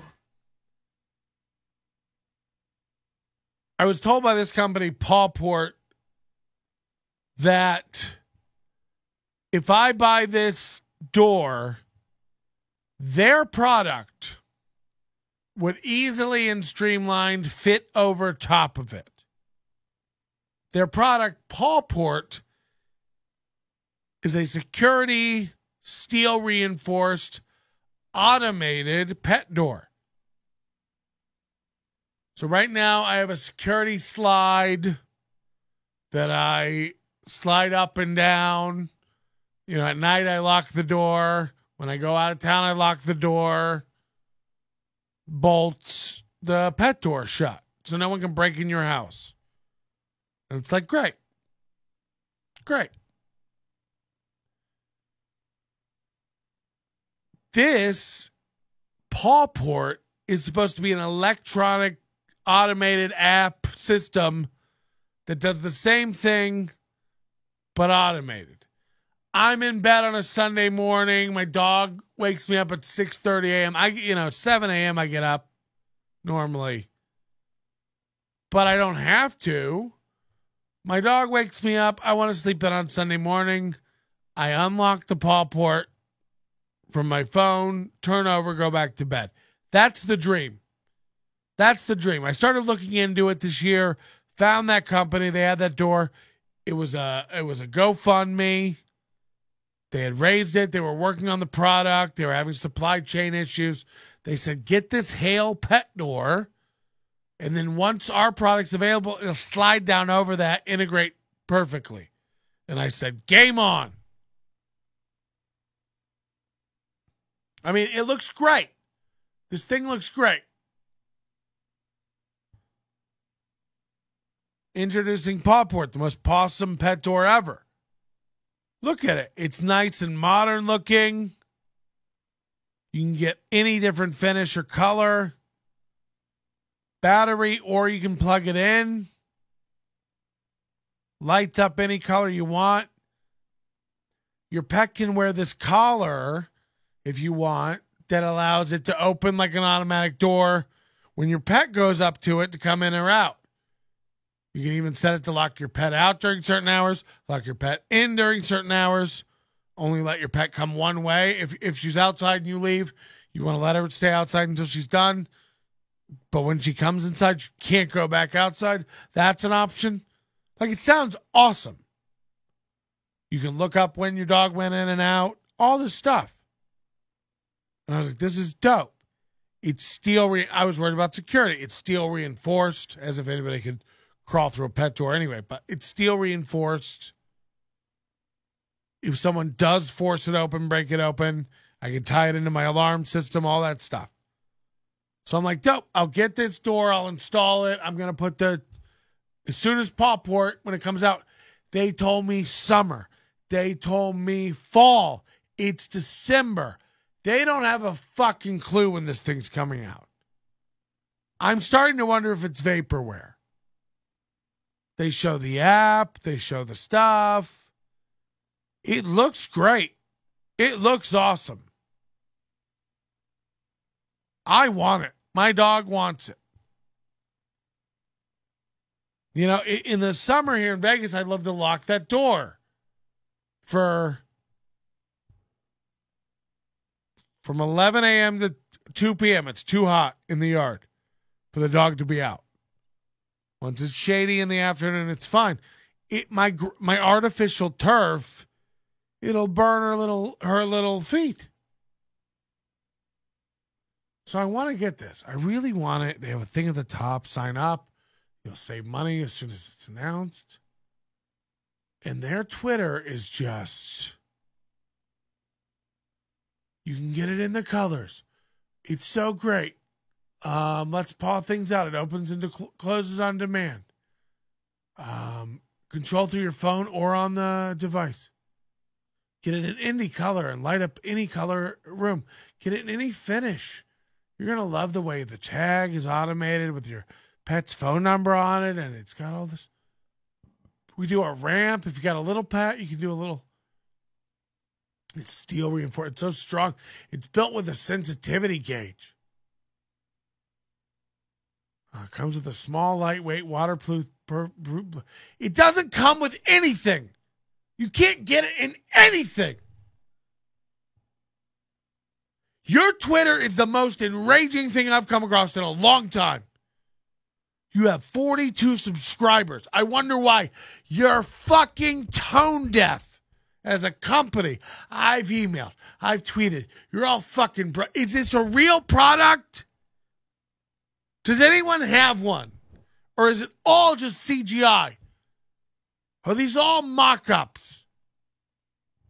Okay? Because if it's After Effects and Corel Draw, fine. But if you guys have this, you need to fucking start selling it. Your company's in Phoenix. I'm in Vegas. Send me one. If they're real, send me one. I'll beta test it. Let me work on this for you. Is it real? Is this a scam?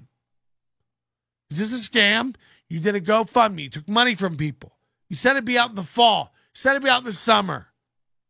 Where is it? It's a door and like you have videos of it working. Someone has one. How many do you have? Send me one now. I put a hole in my house for you. I bought this expensive Hale dog door, pimped it out, all the premier options for you. You told me it was the best. I had to buy a diamond blade for my saw to go through stucco. You know what that feels like at a Home Depot? Putting in a door for my dog. Where is this product? Where is it? Is it real? Send me one. I'm a state away. Send it. If it's real, you do need testers. Enough with your friends and family. You heard about all the problems with it at Thanksgiving. Send it to a real guy for some real thoughts. I'm fair. I'm a nice man. I'm balanced.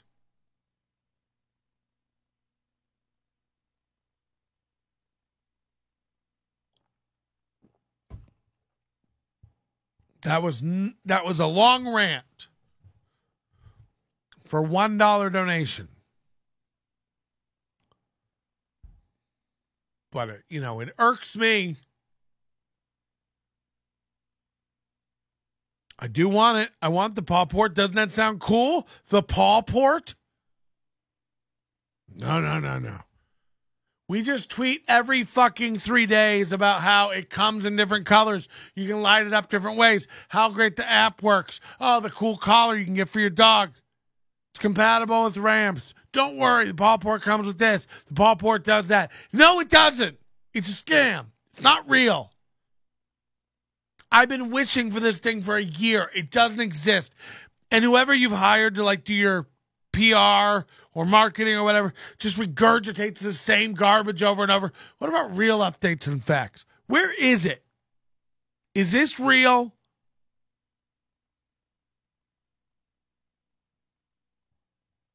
This is going great. Sorry.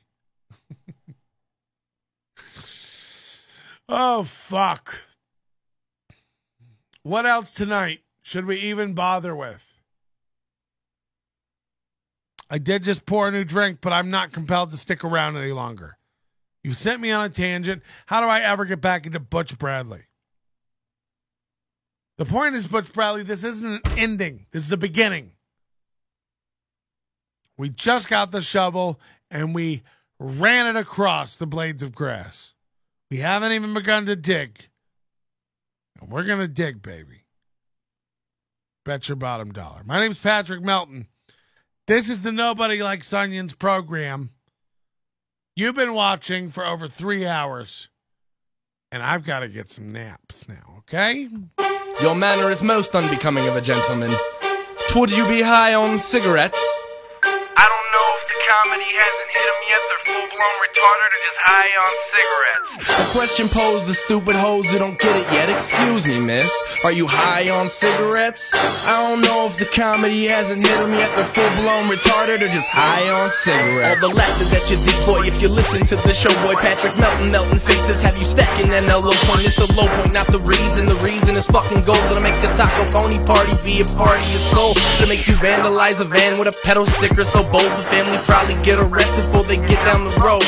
Oh, stupid motherfuckers just got NL loaned. Other radio shows are straight bitch mail prone. Talk shit on the onions that nobody like past. Have my homeboy lame prank call him fast. Have him thinking that he hates them like right before he berates him. And the way that he baits him, put him right on blast. Like Patrick is an asshole and his show won't last. And every time I called in, he treated me like trash. He would abuse and berate me for the sake of some laughs. And the worst part was when he fucked your mother straight in the ass. Well, I don't know if the comedy hasn't hit them yet. They're full-blown retarded or just high on cigarettes. A question posed to stupid hoes that don't get it yet. Excuse me.